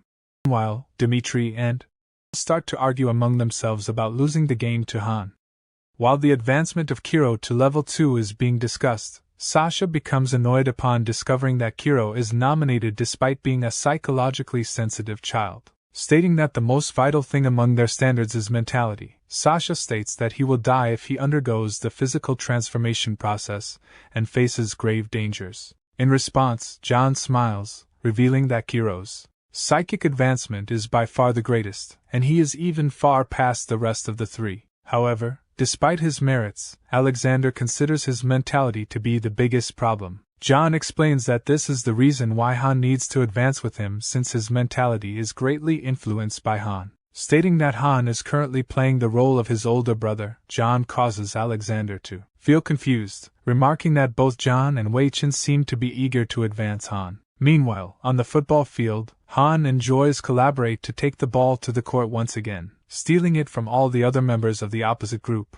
Reaching near the court, Joyce finds both Del and Dimitri standing there to snatch the ball from them. While they are trying to stop Joyce from scoring a goal, he quickly passes the ball to Han, who kicks it towards the court, winning the game and astonishing the members of the opposite team. Celebrating their success, Han states that both of them make a great team. When someone calls out to them telling them to stop playing, turning around, they find John, who informs them about an announcement about the results that is going to be made soon, but states that he will tell them the result beforehand. He reveals that all 4 of the candidates have been confirmed for advancement, leaving them surprised. Coming to Han, Joyce puts his hand on his shoulder, asking why he is making such an expression and congratulating him for his advancement. Smiling and excited, Joyce tells him to make sure to save a good spot for him, and Han smiles, hoping to meet again in the future. While they are shaking hands in agreement, John comes to them, telling them to return to their dorms and instructing the advancing candidates to pack up and stand by as the students start to leave. Han turns to John, thanking him and stating that his advancement evaluation and the opportunity to become a class representative were all because of him. In response, John states that he will not be able to give up after this, and Han assures him that he is not the one to back off. Smiling, he wishes the best of luck to Han, telling him to make and survive, and Han salutes him in response while he walks away. After some time, all 4 of them pack up their things and come out of the dorms with Dmitri, feeling super excited for what they are going to experience. While Han confirms the meeting place to be a medical ward, Kiro starts to tremble with fear and anxiety. Holding Kiro's shoulder, Han tells him not to worry, stating that they will be together. But Kiro expresses how scared he is because of the treatment they're going to be receiving. Stating that there is nothing to be scared of, Dmitri urges them to proceed towards the ward, remarking that this treatment can make them much stronger than they are now. As they reach the ward, they are welcomed by Sasha, who tells them that she will be taking care of them for the next 5 weeks. Hearing that, Han is surprised and asks why it is going to take so long. She explains that they will spend 2 weeks in incubation and will receive rehabilitation training for the next 3 weeks. Realizing that they will have to spend 2 whole weeks inside the incubation machine, Kiro, Del, and Dmitri become shocked. Turning to them, Han states that he will see them after 2 weeks and encourages them all, causing them to join hands. Watching that, Sasha smiles, realizing that the reason Han was so highly recommended by John was this encouraging aspect of his personality. After placing them all into incubation machines, Sasha instructs her colleagues to fill the containers with culture fluid, causing them all to feel suffocated and disgusted. She looks at them feeling uneasy and states that it is claustrophobia that every child experiences at this stage, telling them to endure it and that they will fall asleep soon. After spending 1 week inside the incubation machine, Sasha comes to examine them, thinking that the coming week is going to be critical for them. As she watches them, she wonders if the human species must go this far to be worthy of survival. While she holds her head, her colleague approaches her, stating that she seems tired and should go to rest. Coming out of the room, she goes to her office and finds John sitting there. She remarks that he claims not to be interested in these children yet comes to the ward every day. In response, John, busy smoking a cigarette, states that it is because he wants to make sure she does not damage his assets or kill them. Causing her to feel annoyed, she reveals that there has been no problem so far, and they are currently in the middle of inserting the second culture fluid. She further explains that the second culture fluid consists of a dragon's psychic core and contains a highly concentrated liquid that has diluted parts of a dragon's heart. Thinking that resonating with the dragon's core can enable them to use their psychic abilities more naturally, John expects Han to raise his level of psychic abilities through that. While he is thinking about that, Sasha's wristwatch suddenly starts to ring, and she runs towards the incubation room in a hurry. Opening the door, she asks what the matter is and finds Han moving inside the incubation machine. Her colleague informs her that Han has regained consciousness. Sasha's colleague states that he is going to feel an excruciating amount of pain. Worried for his well-being, Sasha quickly goes forward, stating that they need to stop it, and is about to pull the lever when John stops her, stating that she cannot do it. Shocked by that, Sasha asks how he can stop her from doing that. He explains that Han needs to advance to the next level no matter what. 1 week later, Han, now resembling an adult, sits in Sasha's office while she inquires about how he has been. He states that he is fine, stating that there has never been a case similar to his in the past. Sasha reveals that it was the first time a psyker showed resistance to psychic abilities. She remembers the time when she wanted to save Han by stopping the process, but John forbade her. John had stated that Han did not reach this point by being recognized for his psychic abilities. He told her to continue the process without resonance, stating that Han is the type of child who can endure anything no matter what. Remembering that, She asks if he feels uncomfortable in any way. Han states that he feels quite refreshed and will not have to worry about being kicked out for his low grade after that. Hearing that, Sasha acknowledges his incredible mentality, thinking that he is the soldier John always recommended for having the strongest mentality. Wondering why his psychic abilities are so low despite having such a strong mentality, she tells him to leave, and he gets up. After leaving the office, he meets his other fellows and is warmly greeted by Dimitri, who states that they are going to be at level 2 from that day on, while Del stands at a distance with the same cold gaze. Han remarks that 5 weeks have passed in the blink of an eye, and everyone has changed a lot. Looking at Kiro, Han remarks that he seems to have changed the most and expresses his relief at everyone's survival. Stating that there is nothing strange about it, Del starts to walk away, telling him not to act like he is their leader, while the rest of the 3 keep talking. After leaving the ward, they reach the building for level 2 psykers, where they get their own separate rooms to stay. Among the 12 squads comprising the level 2 psykers, Han and Kiro are assigned to Squad 7. Going to meet their squad, they are greeted by Kato Soki, the leader of Squad 7. He explains to them the 3 core trainings in level 2, with one of them being firearms. He asks if they are aware of the reason they practice firearm shooting, stating that modern arms are still effective against minions. Han agrees with that. Kato Soki explains that the minions they know about include low-intelligence beings like ogres, grunts, and werewolves. However, there are high-intelligence beings like Elu, as well, who serve as mid-level commanders and possess psychic abilities. Hearing that, Han inquires if it does not mean that physical weapons will not work against them, and Soki agrees, stating that they can easily ward off physical weapons. However, unlike the dragons, they possess a very limited amount of psychic energy, which, once exhausted, makes them ordinary targets like the other monsters. After that, he moves to the airborne training and mock battles, stating that they are also equally important methods and that they are a competitive method of fighting against the other squads. He explains that mock battles are held in artificial forests in which the main event is to capture the flag, which means to steal the flag of the opponent at their base. He considers that to be very difficult training, in which there is a high chance of getting fatal injuries because of the sharp weapons. The third type of training, called airborne training, is done through air bits and is simple enough that they only need to make the opponent fall. However, it needs a strong supporter at the back who can manipulate the air bits to help their squad members travel and attack when needed. Stating that they did not previously have any psykers to support them from behind, Soki remarks that this problem has been solved after the arrival of Kiro. Looking at Kiro, Soki asks if he will be able to manage them properly, causing Kiro to hesitate while replying. Looking at his hesitation, the vice team leader tells him to reply properly, stating that they are not asking for his opinion and that if his squad wants him to fulfill a role, he must do it. In response, Han states that Kiro can definitely do it but is not the type of person to perform well under pressure. In response, the vice team leader becomes angry, remarking that he does not know anything. However, Soki stops him from overreacting, stating that Han definitely has a point and they still have a lot to learn from their experiences. Turning to Han, Soki states that despite being on the same level, all of the other members of the squad are his seniors and far more experienced than him, telling him to be respectful. He further states that Han came to their squad just because he wanted Kiro on their team, stating that both of them are a package deal like a bonus. Stating that he does not expect much from a ranking psychic like Han, Soki instructs him to avoid getting in their way, causing all of the squad members to laugh. Despite being enraged by their attitude, Han adopts a respectful tone, stating that he will make sure not to get in their way, and shakes hands with him. While Soki considers him an arrogant individual, wondering how long he is going to last, Han vows to show him how capable he is.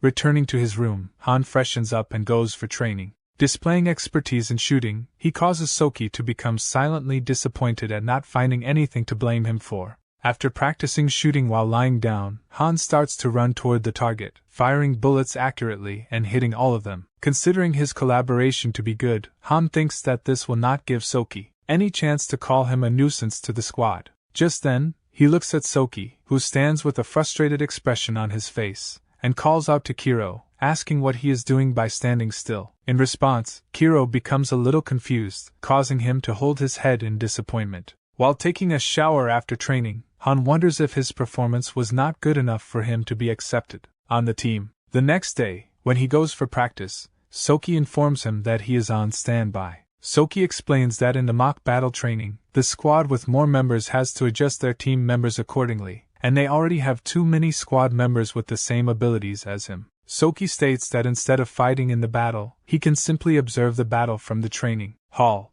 Despite being disappointed at this partiality, Han remembers his younger siblings, who are being taken care of by Major Kong, and accepts it. After that, all of them gather in the training center to watch the flag-capturing battle between Squad 3 and Squad 9. Soki suggests watching their battle carefully and analyzing their strategies since there are some new members in Squad 3. Hearing about a new face in Squad 3, Han realizes they are talking about Del Simon, and all of them watch Del on the screen with interest. The squad members remark that he seems to be a rude individual, but also a psychic genius. Meanwhile, in the artificial forest, the members of Team 9 stand facing those of Team 3 with their weapons, wondering if they are insane to have come directly in front of them. Like that. In response, the leader of Team 3 states that they have an unbeatable psyker, which will make it easy for them to defeat Team 9 and take their flag. With that, Del activates his telekinesis, and the members of Team 9 charge at him to defeat him before he can use his ability.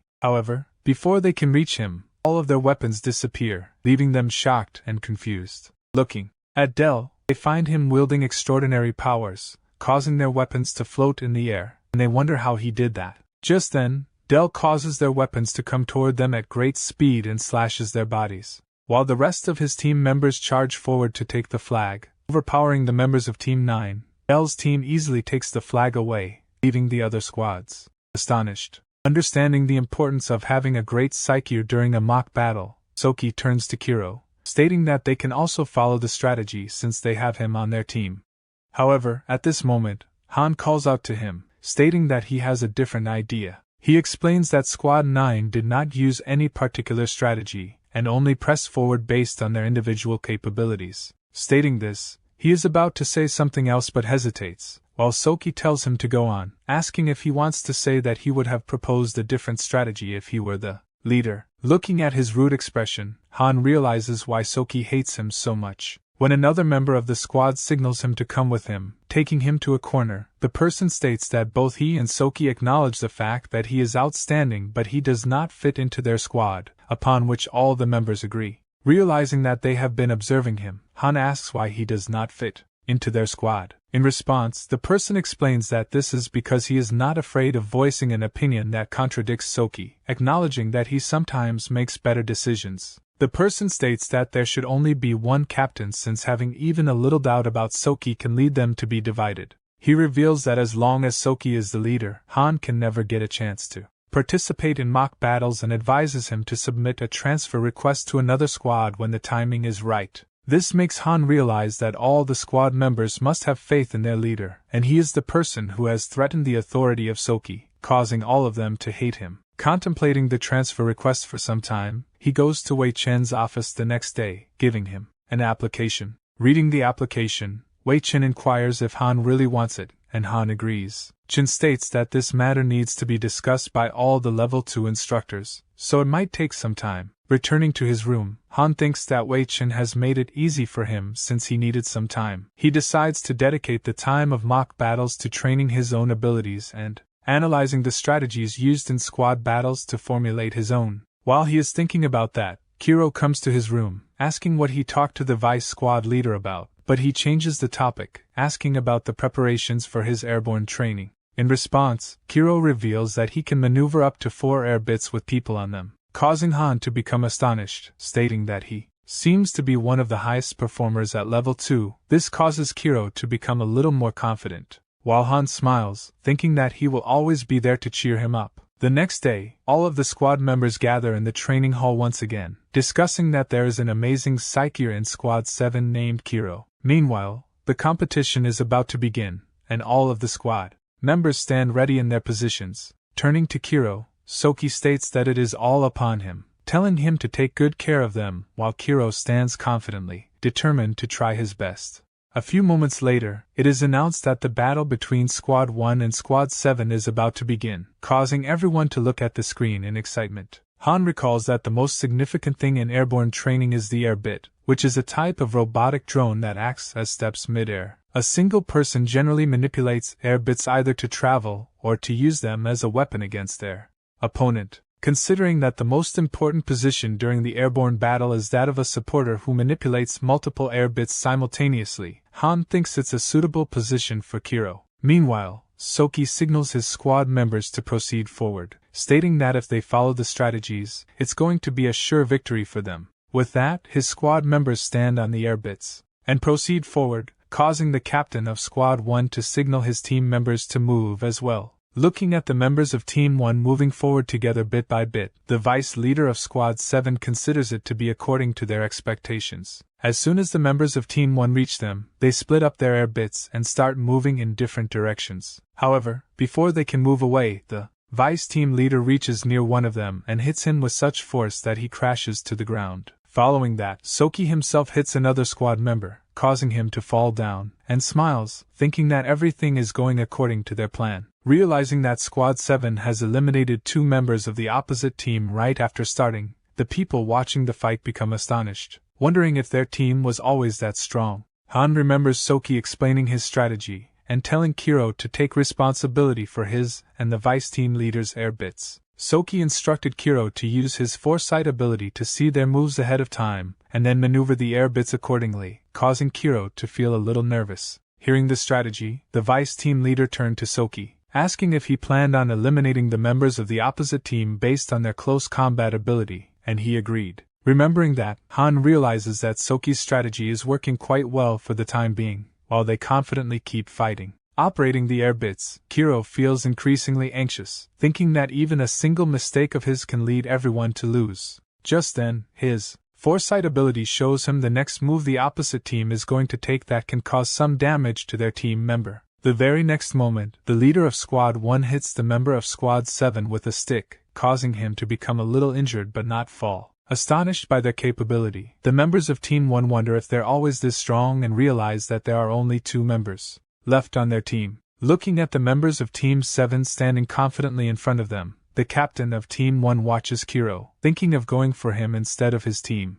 Therefore, deciding to go with their first plan, he signals the only remaining team member of his, who nods in response. The team member starts to move ahead, with the captain himself jumping upwards, causing Soki and his team to wonder if they are coming for face-to-face combat. However, to their surprise, the captain of Team 1 jumps above them and lands on the air bit behind them, while the other member of his team collides with Soki and his fellows, and the bulky member of his group pushes them downward. The captain of Team 1 swiftly travels in Kiro's direction, eliminating all the squad members in his way. Telling his squad members to avoid chasing the captain, Soki instructs them to come and help them, stating that the person holding them plans to take them down. Watching this strategy, all of the people in the hall, including Han, become shocked, thinking that they should have gone to save Kiro. Meanwhile, Kiro remembers Soki telling him that air bits 4 and 8 will always be on standby behind him for emergency situations. Looking at the captain of Team 1 coming towards him, Kiro decides to utilize those air bits and starts to maneuver them. Just as the team leader raises his weapon in the air, Soki and the rest of the squad members successfully overpower the second member of their group, causing him to crash to the ground. After eliminating that person, they quickly turn towards the rear, finding Kiro lying unconscious on the ground while the team leader stands beside him, smiling. Just then, the air bits controlled by Kiro become dysfunctional, causing Soki and the vice team leader to crash to the ground. This causes all of the people standing in the training hall to make different remarks about the squads. They realize that Soki's strategy solely relied on Kiro's remarkable psychic ability. However, when he operated the air bits on standby to hit the team leader of Squad 1, both of the air bits collided with each other and got destroyed, making him more anxious. This is how a single mistake by Kiro led all their plans to be destroyed. With that, the victory of Team 1 is announced, and Han starts to walk out of the hall, thinking that he would never have left Kiro alone if he were the squad leader. Visiting Wei Chen's office, Han then inquires about the status of his application, and Wei Chen informs him that his team establishment application has been accepted. Stating that his leader of evaluation was outstanding, Wei Chen reveals that all of the instructors agreed to give him a chance. With that, he gives him a paper mentioning the conditions for forming a squad, stating that there must be at least 4 members in the squad and he can appoint the members from other squads. Reading this condition, Han thinks that following it will cause all the other squad leaders to start hating him and formulate strategies to avoid losing their core members. However, still determined to try it, Han leaves the office thinking that the two members he would want to have on his team are Joyce and Kiro. Yet because Joyce is not level 2 currently, he decides to try talking to Kiro first. However, just then, he remembers one more person who can come into his team, and goes to one of the rooms, knocking on the door. Opening the door, the person turns out to be Dimitri, greeting him warmly. After losing the airborne battle, Soki becomes disappointed that their ranks keep dropping because of Kiro. Agreeing, the vice captain states that they should have pushed harder to bring Del Simon to their team. Soki concurs, praising Del for his incredible combat and psychic abilities, capable of handling at least 3 opponents simultaneously. In contrast, Soki dismisses Kiro as incapable, believing his abilities to be lies. Unknown to them, Han secretly overhears their conversation. Soki admits that he has no one else to replace Kiro, which is the sole reason for keeping him on the team. When Han approaches Dimitri to share his plan for forming a new team, Dimitri is astonished and asks Han whom he plans on recruiting besides him. Han reveals his intention to convince Kiro to join his team, but Dimitri remarks that squad leaders won't let their members leave so easily. Hearing this, Han asks Dimitri for his answer, and Dimitri politely refuses, stating that he has to become the next squad leader for Squad 5, making it difficult for him to leave his current team. Hearing that, Han lowers his head, deciding not to convince him further, while Dimitri goes on to state that he would rather be his opponent since it is more fun. Hearing this, Han smiles, warning Dimitri not to complain when he defeats him in the competition, and Dimitri playfully threatens to break both of Han's arms in response. As Han leaves Dimitri's room and walks through the corridor, the other squad leaders watch him with disgust, jealous of him and his attempt to establish a new squad. Just then, Soki blocks his way, asking if this is how he is going to stab him in the back. Stating that he does not care about him leaving the squad and forming a new one, Soki declares that he will not let him take Kiro from their team. Having no authority to say anything, Kiro also turns his gaze aside, while Han explains that he will not be able to show his full potential. Under their guidance, Soki responds that Kiro will gradually improve and become a core member of their squad. However, Han argues that they cannot ask their opponent to wait if the war breaks out immediately, and claims that he can draw out the maximum of Kiro's potential immediately, stating that a commander has to win with limited manpower, and that they cannot change the results later, no matter who they blame. Han causes Soki to become enraged, grabbing him by his clothes. Soki states that no matter what he says, they are not going to let him take Kiro. In response, Han states that they are no one to decide, and it will all depend on Kiro's decision, causing Soki to turn around and angrily call out to Kiro. Soki states that in case Kiro decides to leave, he threatens to kill him, causing Kiro to become frightened and ask if he can really do it. Han states that Soki talks uselessly too much, and that if he ever falls in water, his mouth will be the only thing to float. In response, Soki punches him forcefully, causing him to crash to the ground. Looking at him, Han states that he will let that one slide because it will be annoying to get dragged around over something like this. With that, he starts to walk away, telling Kiro that he will be waiting for him, while all the captains confidently state that no one will leave their squad for a person who has not even proven himself. Kiro feels bad and confused hearing their rude remarks. Meanwhile, Han thinks that he has suggested joining his squad to all the people who were on their team, and wonders what his next move must be. While lost in thought, he accidentally collides with someone wearing a skeleton face and a hoodie and apologizes, but the person quickly moves away without responding. Looking at the person's dress, which looks very unusual and different from others, Han wonders if something like that is even allowed. Just then, he receives a notification telling all squad leaders to gather in front of the second building. After some time, all the squad leaders arrive to meet Sasha, who introduces them to the 6 newly advanced individuals, stating that they need to be assigned to a squad. She states that she is going to give the first choice to the new squad leader and calls Han, causing him to think of it as a good opportunity. Stepping forward, Han introduces himself, stating that his group is currently lacking members and giving all of them a choice to join whoever wants. Hearing that, all the other squad leaders start to laugh. However, just then, one of them volunteers to join Han's squad, causing him to look up in surprise and find it to be Joyce, which makes him happy. At night, Han tells Joyce everything about his squad, causing him to become a little disappointed, thinking that more people should have joined him. However, happy for his collaboration, Han thanks Joyce for showing his trust and support, stating that he always wanted to be on the same team as him. In response, Joy states that the people who are not joining his squad are fools, and if they come to know about his abilities, they will be lining up at his door. Getting up, Joy states that they should try to recruit more people. The next day, as they prepare to leave, someone knocks at the door. Opening the door, Han is shocked to see Kiro with a bruised face and asks, "What happened to him?" In response, Kiro reveals that he told Soki about his decision to leave the squad, and all Soki could do was torture him a little.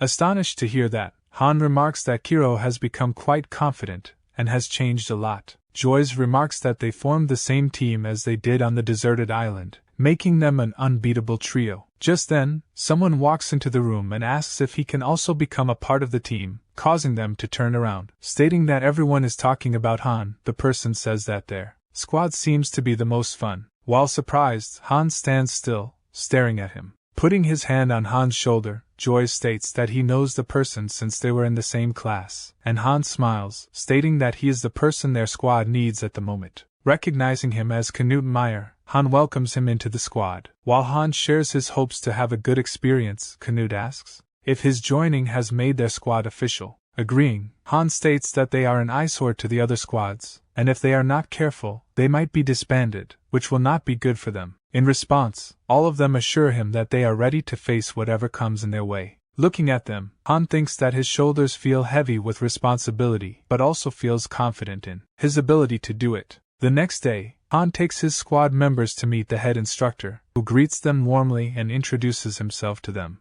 Turning to the squad members, Grossman, the head instructor, calls out the names of all of them, becoming familiar with their faces. While calling out to Kiro, he looks at his bruised face and asks what happened to it. In response, Kiro smiles, stating that he slipped from the stairs, causing Grossman to become a little surprised and then instruct him to be careful. Coming to the point, Grossman states that they will be allotted a grace period for the competition starting that day that will last for 3 weeks. Stating that they will have to participate in the competition after the period, the instructor advises them to work hard and prepare well in advance. A few days later, Han gets ready for a competition along with his team, realizing that they should not take this lightly. The first competition that is decided for them belongs to the category of gun survival against Squad 9, which is one of the strongest squads with the most victories. While he is thinking about that, Knut takes off his helmet, remarking that it is stuffy and asking if it is fine to not wear it until they get shot. Forcefully making him wear the helmet,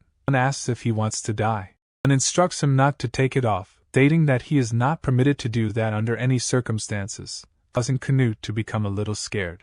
Wearing his own helmet, Han states that the strategy they will be using is called the moving bunker, name he has just made up, telling them not to laugh. Confused by such a strange name, all 3 of the squad members stare at him.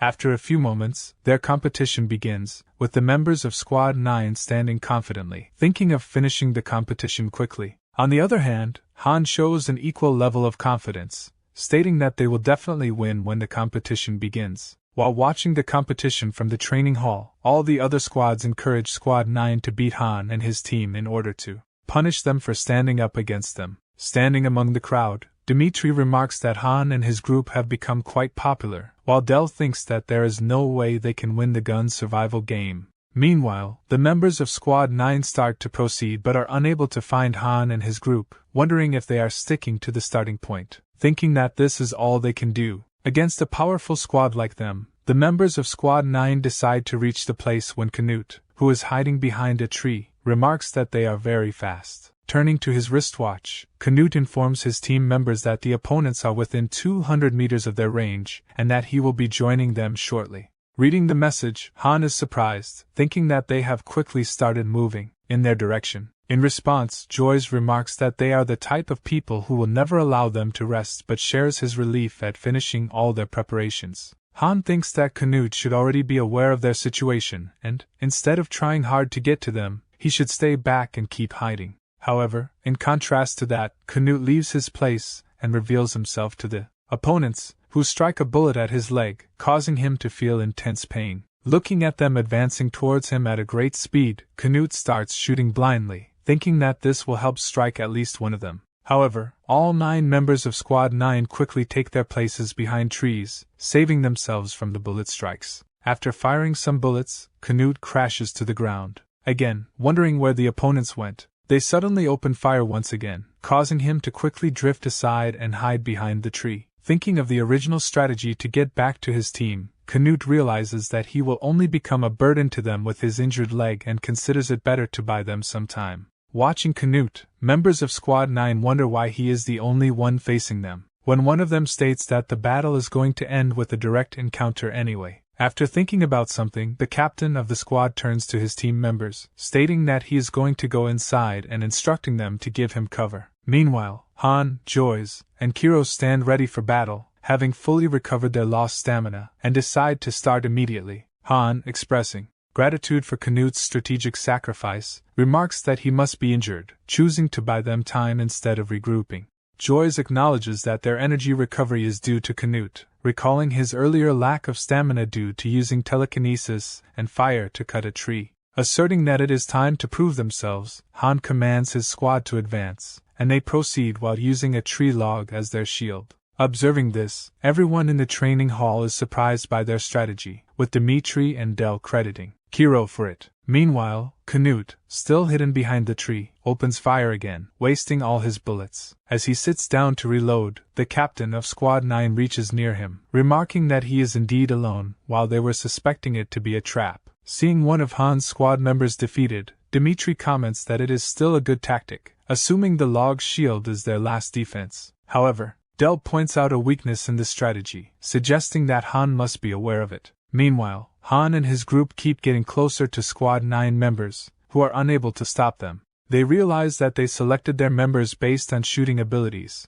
and none of them have strong psychic powers to blow the gigantic log away. Han recognizes this weakness and begins to exploit it, causing Squad 9 to take cover behind trees for protection. Their captain instructs them to prolong the battle, anticipating that their psyche will tire from using telekinesis, giving them an advantage. Hearing that, Han thinks that he is already aware of this weakness, and is using this log only as a means to bring them close enough to the targets. As soon as they reach Squad 9, Joyce uses his combustion ability to set surrounding plants on fire, leaving the opponents bewildered in the smoke. Seeing the members of Squad 9 covered in smoke, the people in the training hall question the legitimacy of such tactics. After creating a smoke screen, Joyce informs Han that Squad 9 members won't be able to see their surroundings. With a smile, Han directs his teammates to deal with those emerging from the smoke and swiftly defeats 2 members of Squad 9 who are coughing in haste. Realizing that 2 of their team members have already been eliminated, the third one feels anxious while their captain tells him to calm down, stating that the opponents cannot see them either. However, to their surprise, bullets come flying in their direction and strike both of them, with Han emerging from the smoke and stating that they have eyes that can see everything. With that, they fire a few final bullets, causing their squad to win, leaving all the people standing in the training hall surprised. While Dimitri feels happy for them to have won, Del becomes frustrated as well as jealous. Meanwhile, Kiro and Joyce happily turn to Han, giving him a thumbs up on their victory, and he reciprocates the same.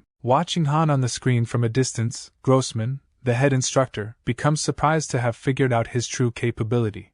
In celebration of their victory against the powerful Squad 9 members, Han and his team enjoy a special meal, feeling more encouraged to proceed forward. Stating that it is time for them to hear a few words from their squad leader who led them to this victory, Joyce turns to Han, asking him to say something. In response, Han shares his gratitude with everyone, stating that their victory was only possible with everyone's collaboration. Adding to that, Kiro calls his plan incredible, which became the reason for their victory. Han states that luck also played a part in their victory since they had already figured out that Squad 9 would send those members who are the best at shooting for this competition. However, Canute gives credit to Han, stating that it was only possible because of his ability to read his opponents, and remarking that his decision to join Han's team was the right one.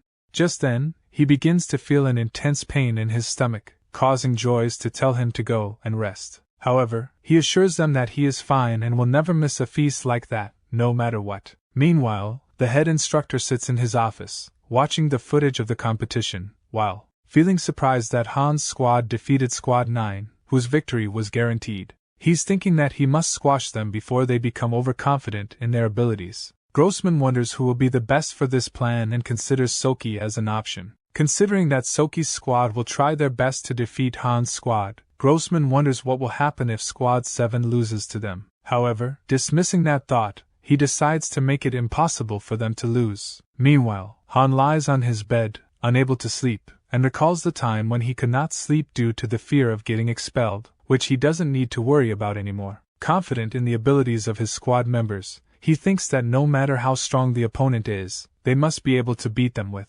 collaboration. The next day, their squad is nominated for a captain's battle against Squad 1. Standing ready for the competition to start, the squad captain of Team 1 reminds his members about their strategy for targeting Joyce and Kiro, stating that both of them have incredible psychic abilities. The squad captain nominates another individual along with him to deal with them exclusively, stating that he does not know about the abilities of the other two members of Han's squad. The squad captain states that they will not mean much to them. Therefore, he turns to the bulky member of their group, giving him the task of targeting the rest. Watching the competition on the screen, Dmitri wonders how much hatred they have with the instructors to go against Squad 1 in a captain battle. After a competition against Squad 9, with the strongest member of Team 1 wearing a headscarf, it is announced that in the captain battle, the opposite team needs to take down the person wearing a headscarf to win.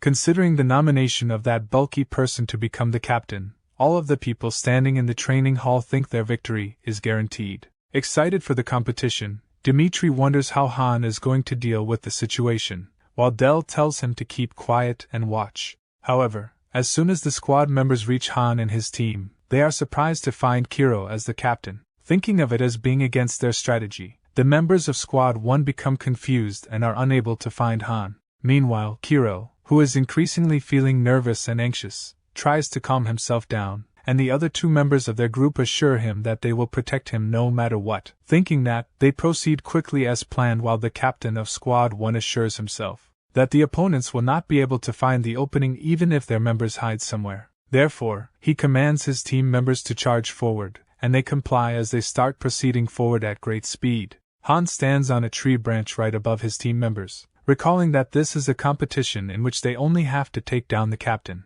Meanwhile, the squad members reach Joyce and Canute, attempting to launch an attack, while they also come into action, activating their abilities, stating that their unique abilities will not work. The squad members utilize their specialty of physical combat and try to overpower them. Watching the fight from above, Han looks at Kiro, who is waiting for his signal, and tells him to proceed with the plan while jumping down himself. Meanwhile, the nominated captain of Squad 1 comes forward and grabs both Joyce and Canute tightly, making them unable to move. Instructing him to keep grabbing them, the leader of the squad rushes towards Kiro in order to take him down. While Han reaches for them, declaring it to be their victory, the squad members charge at Kiro, who keeps looking upward, making them confused. Just then, something crashes to the ground, causing smoke to spread everywhere, leading them to turn around in bewilderment. As soon as the clouds of smoke dissipate, the members of the squad become shocked to find their captain lying on the ground with Han sitting next to him, declaring their victory. Watching that, all the people standing in the training hall become surprised, while astonished at Han jumping down from a tree that is almost 5 stories tall. The entire hall begins to praise him, calling him an incredible individual. Watching their reaction, Dmitri laughs, stating that they were talking negative things about Han a while ago, and he has proven himself yet again through his ludicrous strategies. While all of the squad members get impressed by Han, wondering why he did not take part in competitions, Soki becomes enraged and frustrated.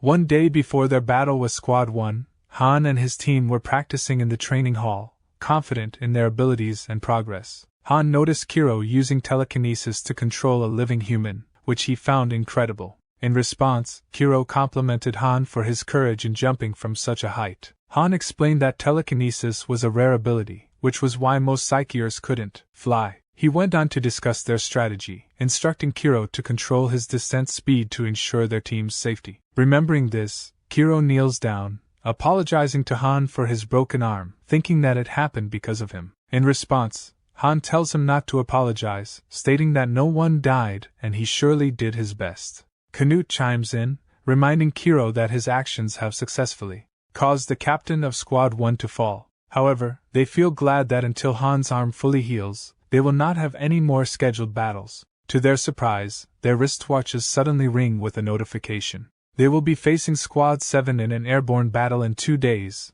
leaving them shocked. Soki, receiving the same notification as Han and his team, walks straight to the office of the head instructor, his frustration and questions filling his mind. In a discussion among themselves, Joyce expresses concerns that battling while injured will lead them to defeat, with Canute agreeing and anxious about facing Squad 7. Frustrated by this decision, Joyce calls it unfair and suggests they file a complaint. Meanwhile, the head instructor explains to Soki that the battle with Squad 7 has been arranged for them to win, questioning Soki's confidence in his victory. Soki responds that even without the disadvantage, his squad would have won, making the head instructor smile and urging him to ensure his victory. Leaving the office, Soki feels frustrated with the instructor for not listening to him as he walks away. Meanwhile, Han arrives at the training ground, stating that crying won't change anything. Their focus should be on winning. He acknowledges that he hasn't devised a strategy yet but promises to create one to secure their victory before the battle. As they discuss this, Soki approaches them, remarking that Han's plans are fascinating, and he asks if Han will be okay with his broken arm. In response, Han raises his other arm, claiming it will be enough to defeat Squad 7.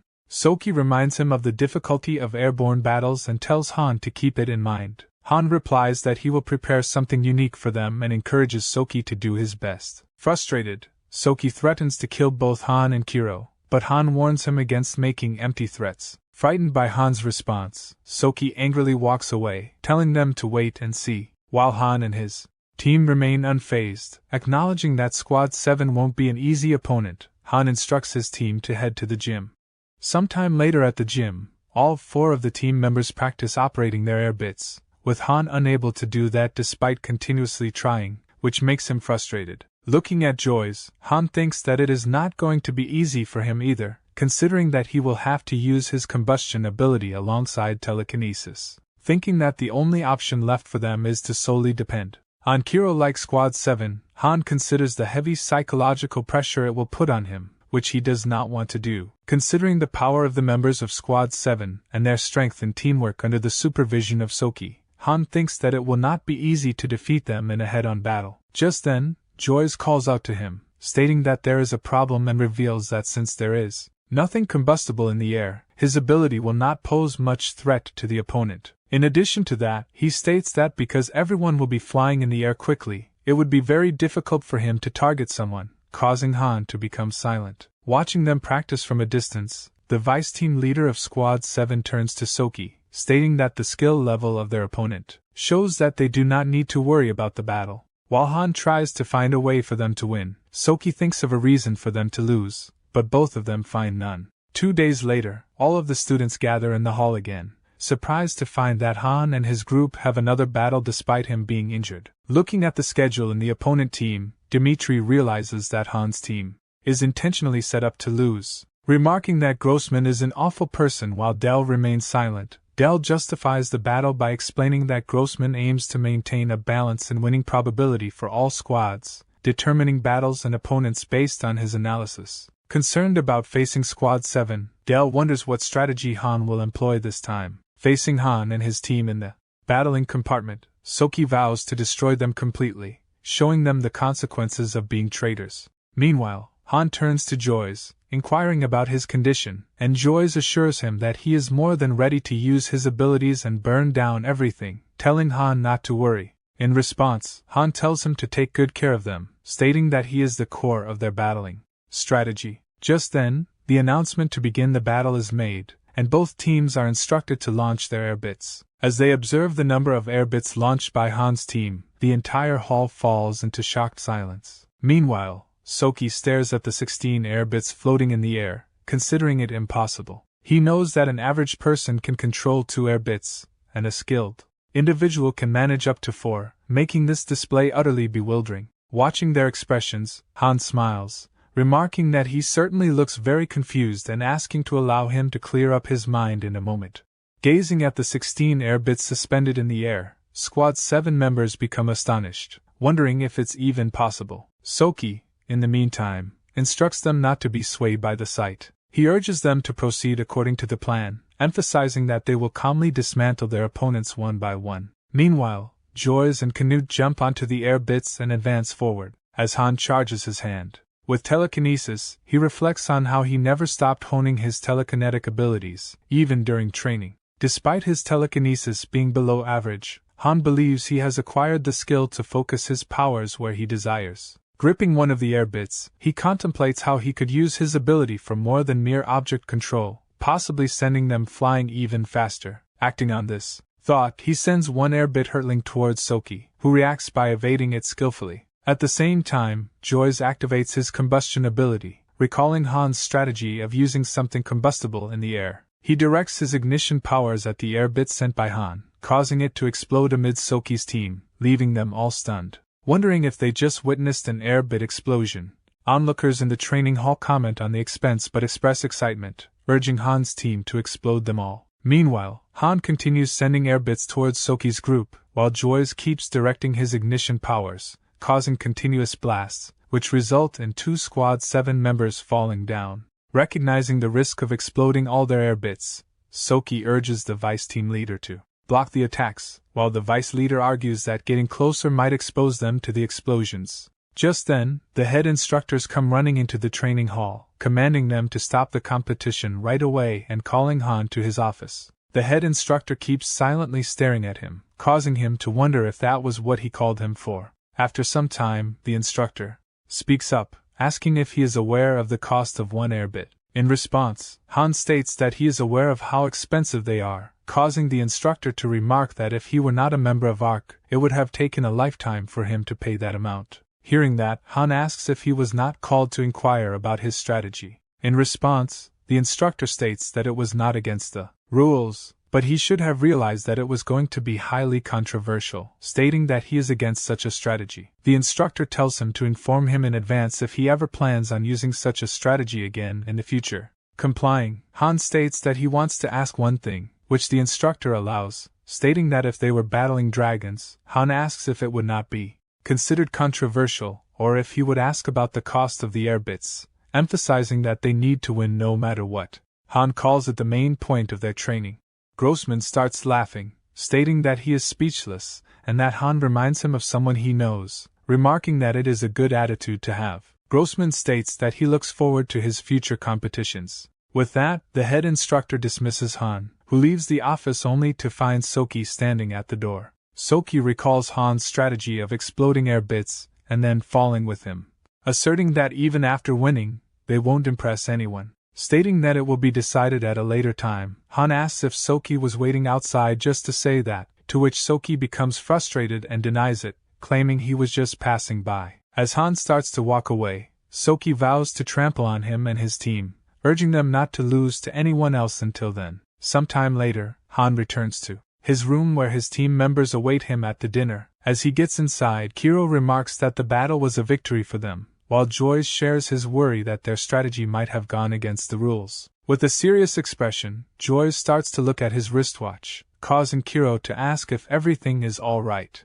Joyce explains that they typically receive the announcement for their next competition during the feast, which is what he was checking. As expected, the announcement arrives, and it causes all of them to react differently. Upon reading that their next competition will be capturing the flag against Squad 5, realizing that Squad 5 is the team with Dimitri on it, who is even better than him in physical combat, Han thinks that Grossman really used his head to decide the schedule. Meanwhile, Dimitri walks out of the gymnasium after completing his daily workout and feels hot, thinking that he will take a shower immediately after getting to his room. Just then, he comes across a person who watches him, quickly starts to walk away. Recognizing him to be the ex-squad leader of Squad 5, Dimitri stops him, stating that he cannot ignore him after ascending to level 3, and starts to inform him about the squad doing well. To his shock, the person responds by rudely telling him to get away before he is killed. Surprised at such an unexpected reply, Dimitri becomes excited, thinking that he will now surely get the details after fighting it out.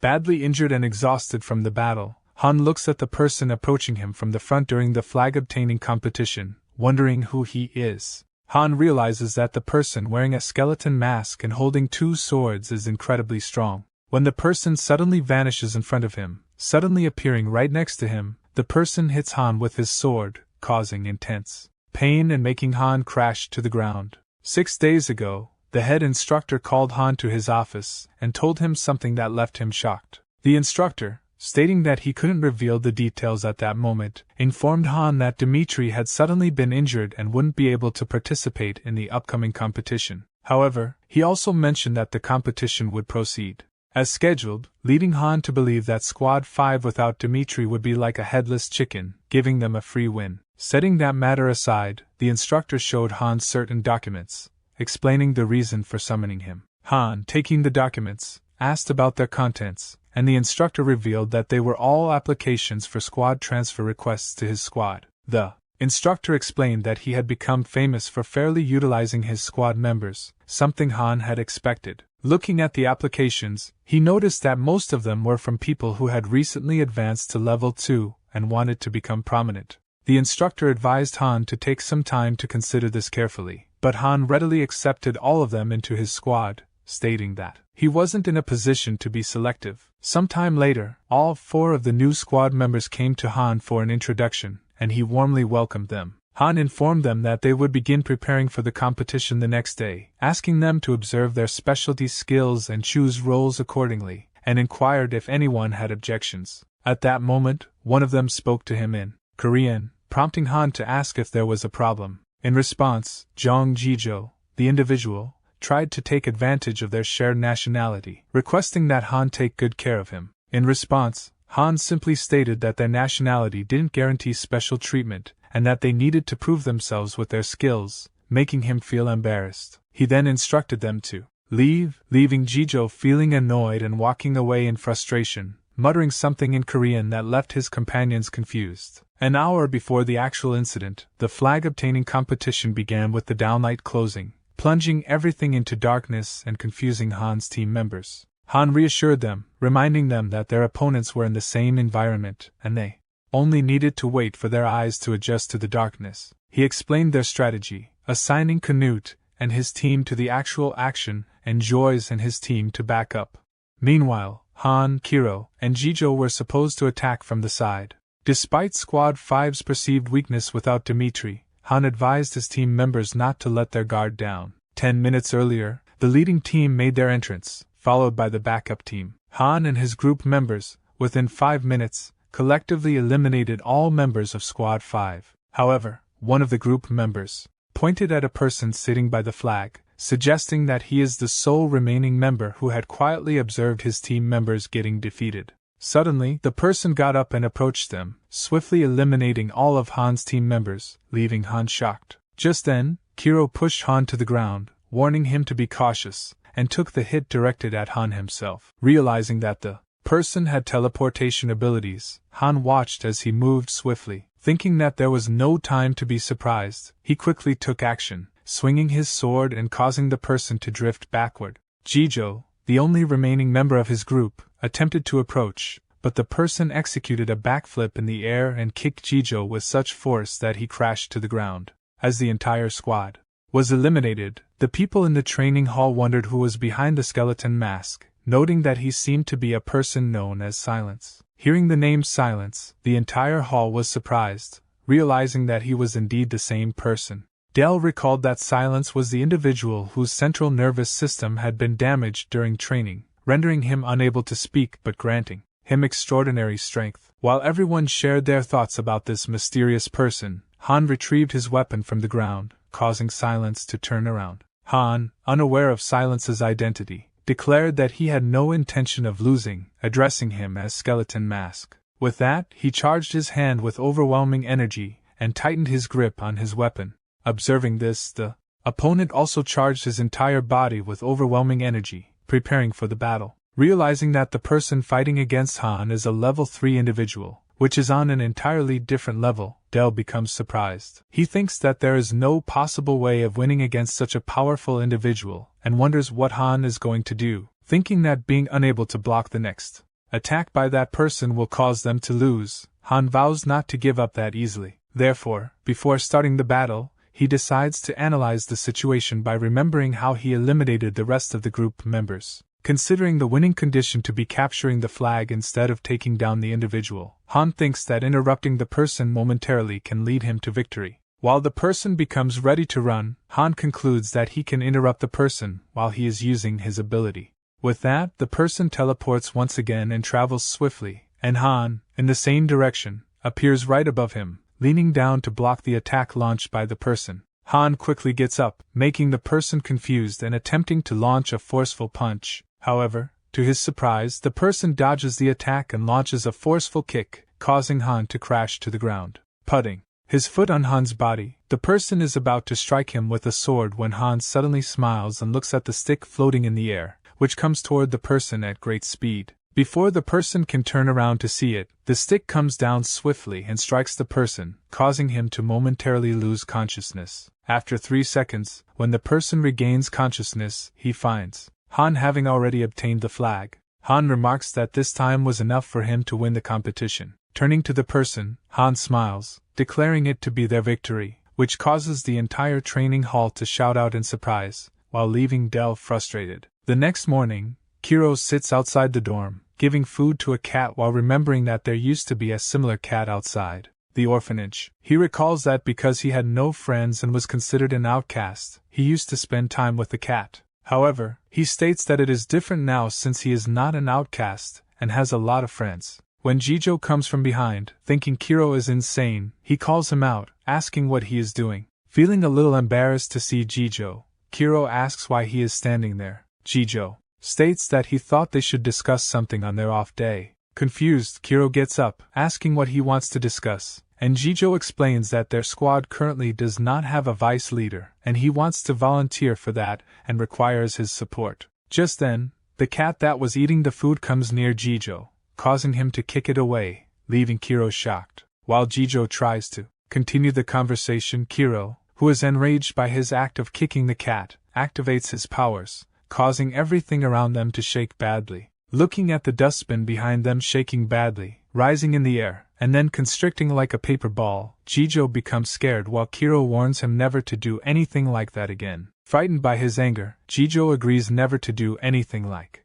that again and crashes to the ground, trembling with fear. Meanwhile, Kiro runs to the cat, which goes away, having become frightened by the kick. Meanwhile, Han sits in a hospital room with Dimitri, who asks about the reason for his arrival. In response, Han states that he can only make assumptions since Ark keeps a lot of things secret, and asks if it was a level 3 who did that to him. Agreeing, Dimitri reveals that their previous squad leader did that to him and remarks that a level 3 is definitely on a different level. He remembers that he could not even make a move before he was defeated, while Han notices his expression, realizing how sad and disappointed he is feeling. Dimitri reveals that the squad leader was not acting like himself, and it was as if he went insane. Hearing that, Han remarks that it is related to level 3 activities, noting that the level 3 facilities in Ark are quite lacking, and encountering them is very rare. Stating that they have to do a lot in order to finish their level 2 training, Han shares his belief that they will be able to fight in a real battle when they reach level 3, making Dimitri excited.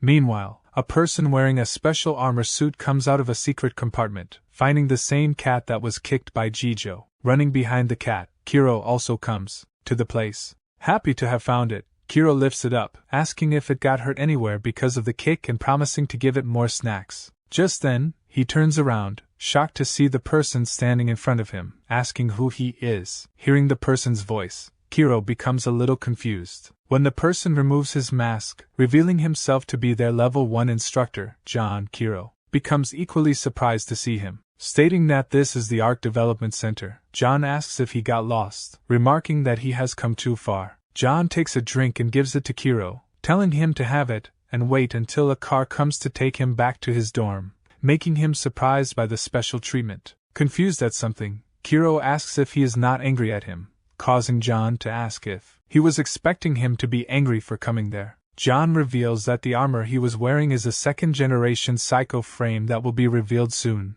and it was not a problem for Kiro to see it sooner. In response, Kiro states that their reinforced bodies are not allowed to leave the place until they are unable to battle because they are assets that belong to Ark. Agreeing, John states that the people who get angry for no apparent reason have very different personalities, causing Kiro to become a little embarrassed. Just then, an older person walks into the room and asks how the test went. John smiles, stating that it was as expected and that the response rate to psychic abilities was great. However, he suggests decreasing the amount of dragon material for the internal system, since it would become harder for them to control. He states that, unlike them, the first-generation people like Kiro can manifest their psychic abilities as easily as breathing air. In response, the person turns to Kiro, introducing himself as the chief of Team 1, Charlie Smith, and shakes hands with him. Kiro also introduces himself, while John tells him that Charlie is the person who designed the psycho frame. Charlie explains that the first-generation psycho frame was put together in a rush and was a little crude,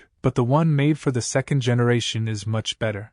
Turning to Kiro, John states that it was something made for them. He himself can barely maneuver it, causing Kiro to realize that he will have to wear that suit and fight real battles. After some time, the vehicle arrives to escort him back to the dorms, and John takes him to the gate. After he leaves, John wonders what is going to happen to the mainframe he tested earlier that day. In response, Charlie states that it needs to be disassembled and recycled for parts because they are always short on dragon material due to its rarity. Hearing that, John suggests leaving the suit for them, stating that there might be someone who would want to wear it. Despite the schedule of ARC starting at 5 o'clock a.m., Han gets up at 4 o'clock a.m. to write down the strategies for the competition for that day. He thinks that his psychic powers are still below average and have a very low output. However, he recently discovered an ability that he can only use among people his age, which is absolute precision in using his psychic abilities. He discovers that he can outshine anyone else when it comes to psychic control and thinks that he should train harder to refine his precision. While he is thinking about that, he suddenly looks at his watch, realizing that it is about time to head out. Reaching the training ground, he starts running laps along with a few other people. Dimitri, who is also running beside him, calls out to him, causing Han to turn around and ask how the dimensional crack was, which he saw the previous day. In response, Dimitri remarks that it was a very enchanting location. Han remembers that the dimensional crack is a place that formed when the dragons attacked, and the gates were closed. Two groups made by the head instructor were told to go and see the place. The head instructor told them that it was the place where the Earth and another world were directly connected, and the theory was that it influenced the appearance of psykers, revealing that it was formed about 25 years ago. The instructor told them to go and see it, stating that there was no danger. Remembering that, Han turns to Dimitri, sharing his belief that psykers feel a strange sensation when they reach the place, and Dimitri agrees, revealing that they do feel a bit dazed. After completing the laps, Han instructs his squad members to gather at the helipad at 10 o'clock a.m., telling them to spend the remaining time however they like. Excited for the experience, Joy states that it feels like they are going on a field trip, while Han tells them all to go, and they leave as they all go away. John, the leader of Squad 10, arrives asking Han to have breakfast with him, causing Han to reply in a very friendly manner. Han remembers that after Silence was defeated by him, the head instructor did not pressure them to lose so openly, but they did lose to some of the squads, and Squad 10 was one of them. Walking inside, Han states that he always learns a lot from the strategy John uses, and he also wanted to have a chance to speak to him, causing John to act humbly in response. At the designated time, the students board the helicopters and start to move toward the dimensional crack. One of the instructors explains to them that it is one of the 6 places where gates opened, causing the dragons to cause devastation in Korea and China, leading them to get almost destroyed. He reveals that, due to the nuclear attack North Korea used to defeat the dragons, this caused a heavy loss, which led to their economy being completely destroyed. Hearing about Korea, one of the team members turns to Han, asking if it is the country from which he belongs, and Han agrees, stating that it is his birthplace. Sometime later, the helicopters finally arrive at the dimensional crack in Sinuiju. After approaching the crack, the rear hatch of the helipad is opened, causing all of the students to view it. As soon as Han is exposed to the overwhelming psychic energy of the dragon, he starts to feel intense pressure, as if he is going to be swallowed whole any moment. As soon as the helicopters enter the dimensional zone, all of the group members start to feel tired and dizzy, wanting to go back and have a peaceful sleep. Meanwhile, Han sits quietly, looking out of the window when he finds another helicopter flying beside them, carrying the members of Squad 10. Noticing him, John, the leader of Squad 10, also smiles and gives a thumbs up, causing Han to smile back in response. However, all of a sudden, overwhelming energy starts to emerge from the Squad 10 helicopter, causing it to blast. Shocked to see the sudden blast, Han wonders what type of light obliterated the entire squad and remembers that John was a person whom he greeted for the first time in the morning. Just then, the instructor urgently calls out to Han, informing him of an emergency and instructing him to guide his squad members in skydiving. The instructor reveals that the aircraft is going to crash soon and that he will contact headquarters for backup, urging Han to hurry, to which Han complies. Swiftly donning their parachute bags, all the people aboard the helicopter start jumping one by one. As Han is about to jump, the instructor instructs him to assemble the squad members upon landing and wait for rescue. The instructor adds that if he can't join them, Han will be in charge of the team. Suddenly, a bright light engulfs the helicopter, causing it to explode. Just as Han jumps, moments later, he opens his eyes, realizing he's alive but remembers that the instructor was killed in the blast. With his parachute caught in a tree, Han takes a deep breath and resolves to stay calm, knowing this is the kind of situation they were trained for. Suspecting that there might be injured or panicked individuals, Han decides to follow the source of the smoke to locate them, thinking the smoke might indicate a crashed aircraft or a signal from Joyce. Han retrieves a knife and cuts the ropes of the parachute bag before jumping to the ground. As he senses movement in the bushes, he turns, brandishing his knife defensively, only to find Jijo suddenly emerging, leaving him confused. Jijo explains that while skydiving, he observed the aircraft and knew Han would be the last to jump, understanding the need to regroup with the squad leader first. Impressed by Jijo's judgment, Han instructs him to follow and emphasizes the need to regroup quickly. With that, they proceed forward, breaking twigs and making marks on trees with the dagger to prevent losing their path. Eventually, they reach a fallen aircraft from Unit 2, realizing it was the helicopter carrying Squad 8. Opening the rear hatch of the helicopter, they find the lifeless bodies of all the squad members, realizing that they should have met a similar fate if they had not skydived. Feeling traumatized by the scene, Jijo quickly runs out, while being surprised at Han's expressionless face, wondering if he is emotionless and asking if the scene did not affect him. In response, Han states that it's not the first time they've seen dead bodies and urges Jijo to hurry and proceed forward to prevent further casualties. Suddenly, Han looks ahead of him and is shocked to find a werewolf above the helicopter. Calling out to Jijo, Han tells him to find something useful in the aircraft, stating that he will distract the monster. In the meantime, hearing that, Jijo asks if they cannot simply run away, but Han explains that this act will lead them to die since the monster has higher mobility than them. Just then, the werewolf jumps down toward Han and ensnares one of his arms, while he urges Jijo to leave. Complying, Jijo starts running toward the aircraft, while Han struggles to free himself from the monster's grasp. Watching Han's efforts, Jijo realizes he needs to quickly run away instead of stopping. Meanwhile, Han uses his dagger to cut the monster's strong tentacles, snaring his arm, which rapidly regenerates, causing him to become anxious just as the monster is about to attack. A large broken piece of the helicopter hurtles toward it. Confused, Han turns to see Jijo, who uses telekinesis to throw the debris at the werewolf while apologizing for the delay. While throwing the pieces of the helicopter toward the monster, Jijo lifts his weapon made by tying a dagger at the tip of a rod, thinking that Han must notice his action and react accordingly. With that, he throws the weapon in Han's direction, although the werewolf approaches him, causing him to fall down. Opening its mouth, the monster is about to bite and kill him when the weapon pierces through its mouth, causing it to crash to the ground and die.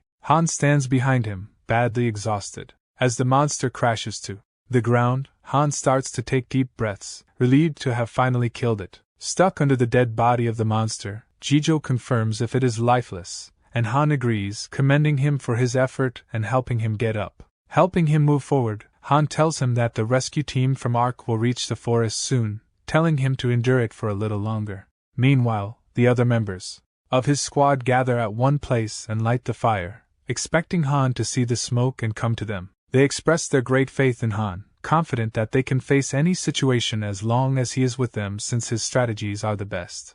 Looking at the amount of trust they have in their leader, the members of the other squads become astonished. Just then, they see the shadows of someone beside them and turn around expecting it to be Han, but find the members of Squad 9 instead, realizing that they are only 6 in number. Canute asks if they also skydived and got separated from each other, but they disagree. They reveal that they were ambushed during which their instructor and squad leader died, and they were the only ones who managed to survive by running away. Just then, Han and Jijo also come, while the squad 9 members reveal that there were 3 hunter-type Ellis that were handling a werewolf like their hunting dog. Hearing that, the rest of them become anxious, wondering what they are going to do, thinking that they do not even have the weapons to fight at the moment. Telling everyone to calm down, Han states that he has a plan, asking everyone to lend in their strength. He states that even if the rescue team arrived as soon as possible, it would take at least 5 hours based on the distance until which they need to build a fort.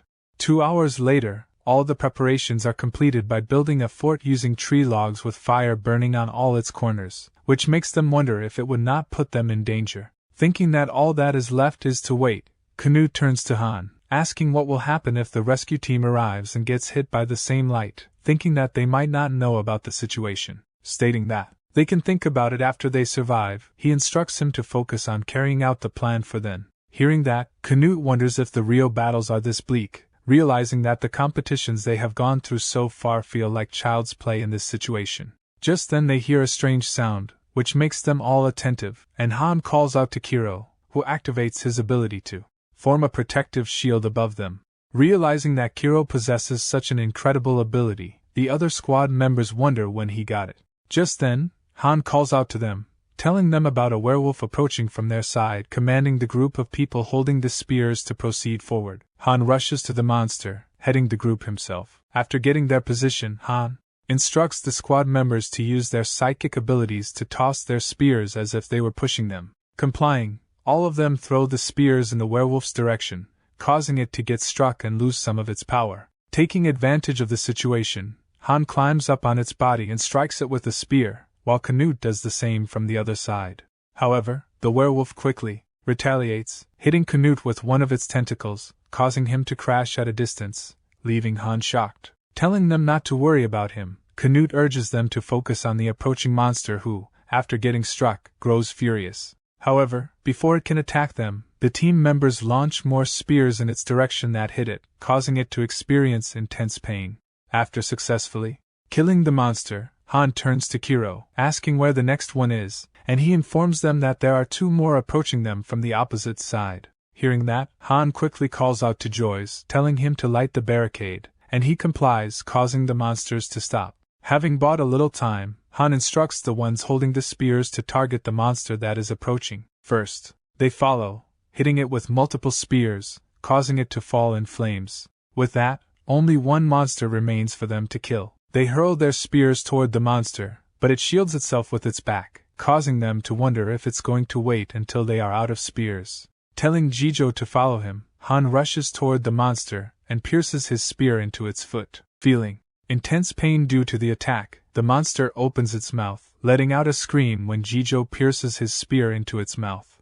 While Jijo stands still after attacking, Kiro calls out to him, telling him to watch out, and Han pulls him back when the monster crashes to the ground. While attempting to launch a last attack, it wonders if it was the monster's last attempt. Jijo becomes relieved that it only tore his clothes when a ray of light suddenly passes through his body, causing him to crash to the ground. Apologizing for that, Kiro states that they could not avoid everything and that it was better to be shot by an arrow than to be attacked by a werewolf. Considering the attack by an arrow, Han realizes that they must be Ellis hunters, and quickly instructs Kiro to locate them, stating that it is time to use the surprise attack team. Meanwhile, the last 3 members of their group, who act as Han's trump cards, hide in the bushes holding pieces of wood that they are going to use as their bits. They remember Han explaining that the Ellis hunters would show up themselves after confirming that they had utilized all their resources. Therefore, as soon as the hunters reach their destination, Kiro guides the team towards the creatures,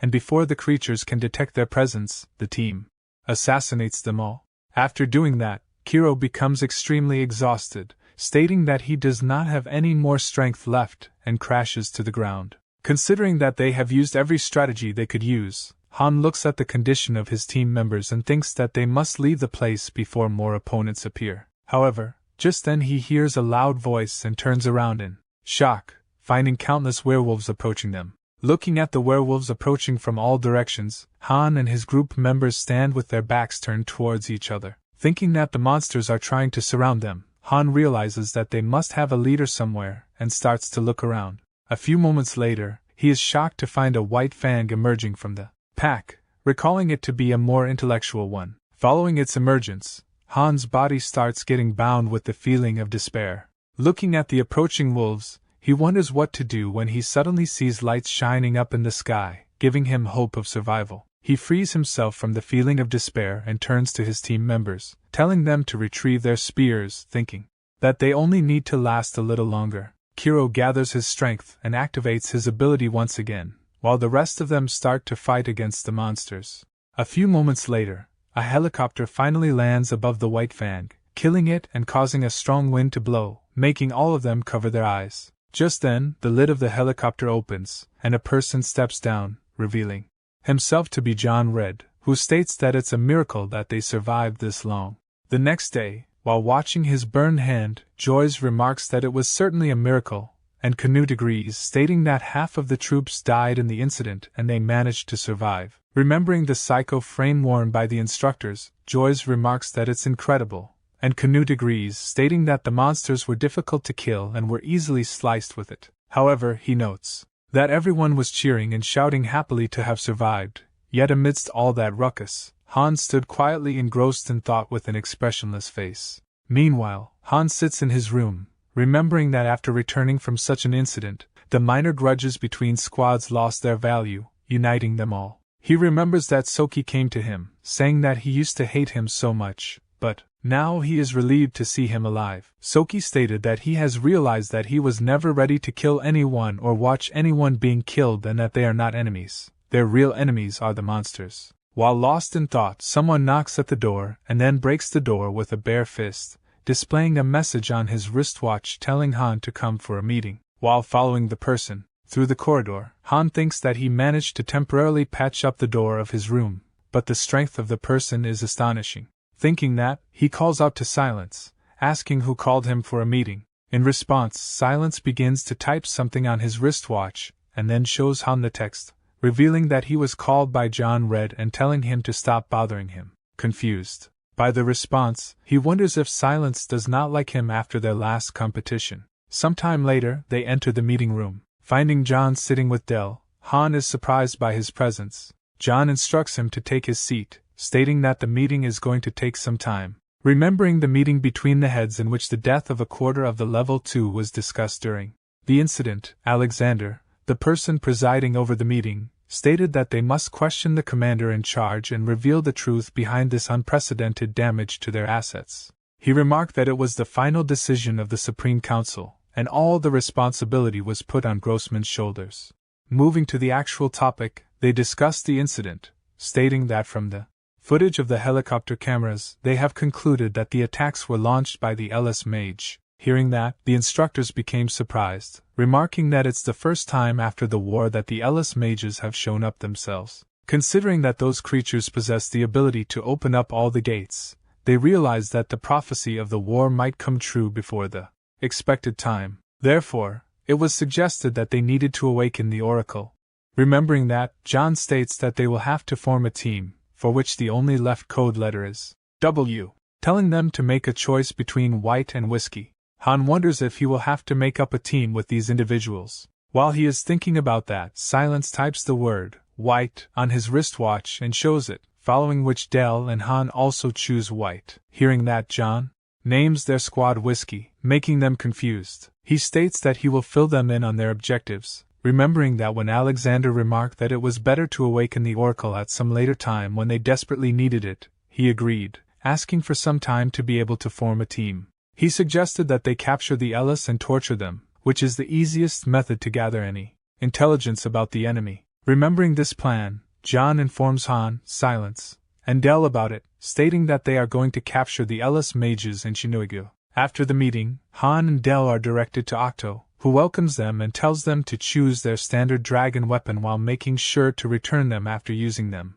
Taking a spear from the weapons, Han looks at them, wondering if this is how a dragon weapon looks when it begins to shine, making him confused. Smiling with confidence, Octo reveals that the weapon is storing their psychic energy. When Del asks if there is any other variety of the weapon available, like a narrower or longer blade, Octo states that they can request a personalized weapon when they reach level 3. After that, he gives them an item.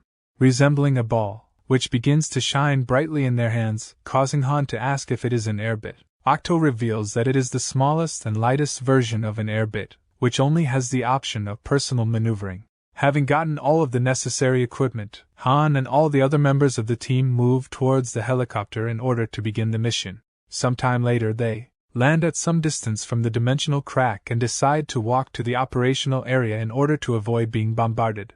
Revealing the name of the operation as Catching Wizard, John states that their sole objective is to catch the Ellis Mage and return. He explains the search line order to be Silence, him, Han, and Del, respectively. While proceeding forward, Han remembers the time when he asked John about the reason for including him in the mission despite there being so many level 3s who were stronger than him. In response, John stated that if he were looking at overall combat ability, he would agree, but it was a different story from a strategic point of view, reminding him that the group he was leading managed to survive without having any equipment. John stated that this was his strength. Moreover, unlike all the other people who were in extreme trauma after coming back, which is normal, Han was completely fine, which made them view him as a monster or a psychopath. Remembering John's remark that the only thing he lacks is real-life battle experience, Han realizes why John selected Del and him for the mission. Meanwhile, Del continuously looks at him, remembering the time when he made his team win the competitions and even overpowered a level 3. Considering that, he vows to show Han and Silence who is the superior one during this operation. Just then, John calls out to him, stating that they will be taking turns to rest in a moment and divide themselves into 2 teams. Stopping at a distance, they start to build up a fort and stand to guard it while the first team comprising Han and Silence sit inside to rest. Looking at the forest in front of them, Han remembers his team members who were not able to return, in hopes they are still alive inside, despite the low chances. While remembering that, he suddenly notices Silence and, feeling suffocated due to his helmet, tries to remove it. But at the next moment, he changes his mind and does not remove it. Han states that he will turn around and asks why Silence does not remove his helmet. In response, Silence begins to type something on his wristwatch and shows him the message stating that he is not feeling hot. A few moments later they start moving once again when John instructs them that from this point on their communication devices will not be working, due to which they will need to transfer to a local squad network. After surveying the surroundings for a moment, Silence finds 2 Ellis scouts at a distance and informs his team members about that. In response, all of them point their weapons towards the creatures while holding fire. Grabbing his sword tightly, Silence moves forward and slashes both of them right after getting the signal. Realizing that his efficiency in informing about the creatures was because of his pre-made messages on macros, John, as well as all other team members, gets impressed. While discussing that, Silence suddenly senses the presence of more Ellis around him and turns around, finding 2 creatures at a distance. Grabbing his swords tightly, he is about to kill those creatures as well when Han stops him, stating that it would be better to follow them instead of killing them, causing John to ask why. Han explains that because they are heading in the direction of the crack and have their guard down, there is a high chance that they are returning from their scouting mission. Hearing that, John becomes impressed, remarking his observation to be excellent and telling Silence to follow them. Making Del jealous, realizing that he was also thinking about killing the creatures, Del vows to defeat Han in some way. Meanwhile, Silence, who has attached a camera to his helmet, follows the creatures from a distance until they reach near the crack and joins some other scouts in front of an Ellis mage.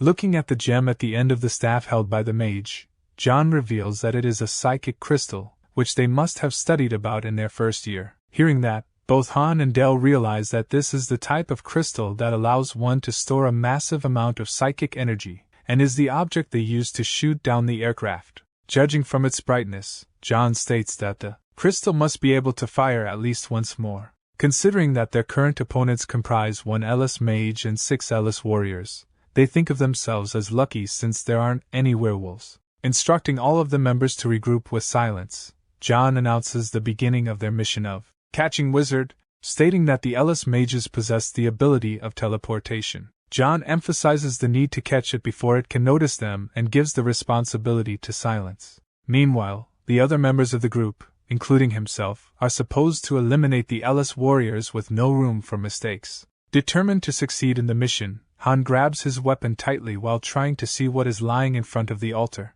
Realizing that the people lying in front of the mage are their fellow psykers, including 2 of his squad members, Han becomes enraged. Watching Han's expressions after seeing his squad members, John notices an overwhelming amount of psychic energy flowing out of him, and wonders why he is behaving that way. He knows that such an overwhelming amount of psychic energy can put them in danger because of the ability of an Ellis mage to detect the energy. Thinking that it cannot be helped, John instructs all of the squad members to retreat, making them confused. Watching Han ignore the call, John thinks that he will have to look after him when the energy flowing out of him starts getting more and more intense, leaving him shocked. Having detected the psychic energy, the Ellis mage quickly turns around and is about to launch an attack, when John runs to Han and pushes him away, making him confused. As soon as Han falls to the ground, a powerful lightning strike hits the ground, damaging the entire forest while injuring John, making Han shocked. Asking if he has finally come to his senses, John reveals his injured leg, stating that he is now no longer in the condition to fight and making him the second in charge, telling him to move. Feeling frustrated because of his mistake, Han connects with his squad members, telling them to cover them while they are retreating. With that, he holds John up and starts to move backward while feeling too exhausted. Uttering a few words in a strange language, the Ellis mage commands his warriors to follow and catch them. However, before they can do that, silence blocks their way, killing all of them one by one at a swift speed. Standing at a little distance, Del also opens fire, shooting the ones who manage to escape Silence's attacks. However, considering that the bullets are not effective against the creatures, he drops the gun and uses telekinesis to raise huge rocks from the earth, bringing the rocks exactly parallel to the creatures. He launches an attack, causing the rocks to hit the monsters, making them crash to the ground. However, because his attack takes time, some of the monsters still manage to reach him and raise their weapons in the air, causing him to wonder if this is the end. However, before the monsters can attack him, Silence uses his teleportation ability to reach the monsters and slash them from behind, leaving Del astonished. Just then, the mage starts to give another command to the warriors, causing them to turn around and walk towards the crack. Realizing that the creatures have given up on coming after them, Del and Silence move towards Han, who stands still and states that it is all his fault. Enraged at him for destroying their plan, Silence goes near him and punches his face so hard that he crashes to the ground. Stopping him from doing that, Del states that they cannot proceed with the plan anymore since doing that will make the situation worse for them. Therefore, he suggests that they should retreat, but Han disagrees, stating that they will stick to the plan. Then Silence frees up his hand from Del's grasp and goes near Han, hitting him once again. Forcefully stopping him from doing that, Del states that Han is their commander at the moment, and tells him to stop reacting like that. Hearing that, Silence backs away and stands still, folding his arms. Del then turns to Han, reminding him that it is only because of him that the situation has turned out to be like that, and threatening to beat him badly if his plan fails. Stating that he will decide after hearing his plan, Del remarks that Han surely has the best ability for strategizing among all of them. In response, Han stands up, telling them to listen silently and states that the situation is not that bad. Causing them to feel annoyed, he states that the only reason they were urged to proceed was because of the psychic crystal of the mage and his teleportation powers, both of which they no longer need to worry about. Agreeing, Del states that the mage has used the last blast it could but asks why it would not use teleportation. In response, Han explains that these creatures have been hiding for the last 10 years out of caution but are now putting their lives at stake in order to continue the formation.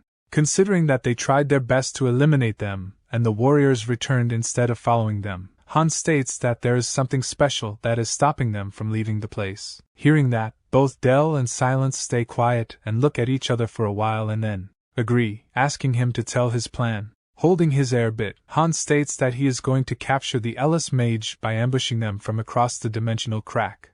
Telling Del and Silence to distract them from the front, Han states that even if the mage senses the psychic energy, since it will be coming from across the crack, it will be difficult to detect. Moreover, he states that the mage's vision will be blurred because of the light emerging from the crack. In response, Del argues that he is going to experience the same because he also felt pressure from the crack when they came for the first time. Highlighting that, Del warns him not to make any mistakes, and Han assures him that he is confident in his psychic controlling ability. He states that the reason he is volunteering to do that is not to cover up his mistake but because he knows that he is the most likely one to succeed.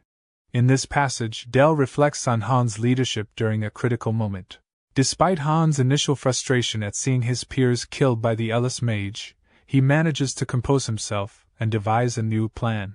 Dell acknowledges Han's resilience and strategic thinking in the face of adversity, recognizing that despite a previous plan's failure, Han's ability to regroup and lead impresses him.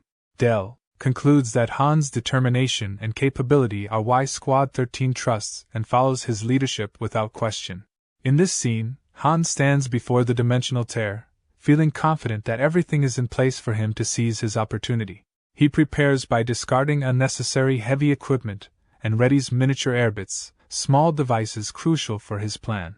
As he gazes down at the tear, he reflects on the high stakes, realizing that failure today could mean his demise. At the designated time, signaled by the 15-minute mark, Dell and Silence prompt Han into action. With resolve, Han releases the airbits ahead of him and utilizes his telekinetic ability to manipulate them. This action symbolizes his literal leap of faith into the unknown, demonstrating both his physical and metaphorical courage as he ventures through the dimensional tear. In this intense scene, Silence and Dell spring into action with a clear objective: to eliminate the Ellis hunters and divert the attention of the Ellis mage. As they rush towards their targets, Dell notices a troubling detail: the presence of a significantly larger number of Ellis hunters than anticipated. He questions whether the mage summoned additional guards for protection. Despite Dell's concern, Silence charges ahead fearlessly, disregarding the increased danger. He engages the Ellis hunters directly and swiftly begins neutralizing them. Dell follows closely behind, unleashing a barrage of gunfire from his fully automatic weapon to create a distraction and draw the attention of the hunters away from Silence. In the chaos of the firefight, Silence demonstrates his exceptional combat skills by swiftly dispatching one of the hunters before they can strike Dell. His decisive action not only protects Dell but also contributes to their overall strategy of disrupting the Ellis mage's defenses. In a critical moment of the battle, Silence momentarily lets his guard down, which nearly costs him as an Ellis hunter prepares to strike from behind. Acting swiftly, Dell reacts with precision, aiming down his sights and firing a shot that intercepts the hunter's attack, saving Silence's life. The bullet flies past Silence's face, striking the Ellis hunter dead. Acknowledging each other's quick saves, Silence and Dell share a nod, silently affirming their mutual trust and support in combat. The rapid exchange of life-saving actions reinforces their camaraderie and teamwork under intense pressure. Reflecting on the intensity of the situation, Dell takes a brief moment to gather himself. Despite the escalating danger and the challenges they face, he resolves internally that failure is not an option for their first mission. He finds himself silently rooting for Han, underscoring his commitment to the team's success and his belief in Han's ability to achieve their objective. In the midst of the action, Han finds himself deep within the dimensional tear, encountering a familiar and dreaded sensation known as dragon fear, a dark aura inducing hallucinations of horror and despair. Determined to overcome this debilitating sensation, Han takes drastic action by biting down on his thumb until it breaks, activating his latent psychic energy to counteract the effects of dragon fear. With renewed focus, he propels himself forward. Meanwhile, Dell, with a precise headshot, swiftly eliminating a Ellis hunter. Catching his breath after the intense firefight, assesses the situation. He notes that only 2 Ellis hunters remain, positioned protectively in front of the Ellis mage. Dell observes that their primary directive now is likely to defend their leader rather than attack him and Silence. Recognizing this strategic advantage, Dell decides to engage from a distance, using his firearm to target the group. As Dell's bullets approach their target, the Ellis mage swiftly reacts, deploying a surge of psychic energy to erect a barrier shielding both itself and the remaining hunters from the incoming attack. Dell acknowledges the mage's formidable defensive maneuver, remarking on the effectiveness of the psychic shield in deflecting their assault. In a climactic moment, a silhouette emerges behind the Ellis mage through the dimensional tear, heralding the arrival of Han, our main character, who hurtles forward with a syringe poised for action. With swift and decisive action, Han launches himself at the Ellis mage, tackling it from behind and gripping its neck tightly. This surprise attack startles the Ellis hunters guarding the mage, causing their psychic barrier to falter and collapse. Silence, fully aware of his role, swiftly dispatches the Ellis hunters with precise strikes before they can react. Meanwhile, Han seizes the opportunity to administer the syringe, aiming for the mage's neck. However, he encounters unexpected resistance as the mage's skin proves tougher than anticipated, preventing the syringe from penetrating deeply. As panic sets in, Han realizes the mage's capability to teleport, intensifying the urgency of his task. With determination and desperation, Han channels all his strength into pressing the syringe harder against the mage's neck. The Ellis mage initiates its teleportation process, emitting psychic energy as it begins to vanish from Han's grasp. Fearing failure, Han redoubles his efforts, exerting every ounce of strength into the syringe. A brilliant flash of light erupts, momentarily blinding everyone present. As the light subsides, Han looks down to find the Ellis mage lying unconscious in his arms, crucially alive. Relief washes over him as he realizes the syringe successfully pierced through the tough skin, achieving the mission's critical objective. The next morning at Ark's compound, Han appears visibly troubled as he visits John Red, who is recovering in his hospital bed with one leg missing. Despite Han's somber demeanor, John brushes off his concern with sarcastic humor, mentioning the availability of prosthetic legs and reassuring Han that he's eligible for disability benefits and retirement. John acknowledges Han's role in the mission and reassures him that their capture of the Ellis mage validates the difficult decision to proceed, preventing his sacrifice from being in vain. With the mage securely restrained, Han raises a practical concern about how they can extract information from an alien who doesn't speak their language. In response, John reveals that Ark possesses the world's only psyker capable of telepathy, suggesting this individual's unique ability could facilitate communication with the Ellis mage. This revelation hints at a potential breakthrough in their efforts to understand the mage's motives and intentions. As Silence approaches the doorway and sees Han inside the room with John, he initially starts to step back to give them privacy. However, John warmly invites Silence in, signaling him to join them. Silence communicates silently through a message on his watch, asking John how he's doing. John responds with humor, mentioning his plans to lose weight, joking that losing his leg has helped him achieve the perfect weight. This unexpected remark prompts Silence to giggle, surprising Han, who observes Silence showing a rare display of emotion. The atmosphere in the room lightens as Sergeant John and Silence share laughter, showcasing a camaraderie and bond that catches Han off guard. He realizes that Silence and John have developed a meaningful relationship, contrary to what he might have expected. As the day draws to a close and the sun sets, Han and Silence eventually leave John to rest, recognizing the importance of allowing him to recuperate after the ordeal. Silence inputs a message into his watch, acknowledging the tension caused by Han's emotional response to their fallen comrades, which inadvertently endangered their mission. He expresses regret for striking Han in the heat of the moment. Han replies, admitting that his outburst was warranted, considering the jeopardy he placed Squad Whiskey in. Despite this, Silence praises Han for maintaining his focus and successfully completing their objective, noting John's high regard for him. As they walk together, Han reflects on Sergeant John's demeanor, remarking that John's tough attitude is consistent across the board, making it difficult to discern his true sentiments towards anyone. Silence chuckles knowingly, understanding Han's observation about John's tough but fair approach. Approaching an intersection in the compound where second and third year squads split off, Han and Silence exchange farewell waves, parting ways as their paths diverge.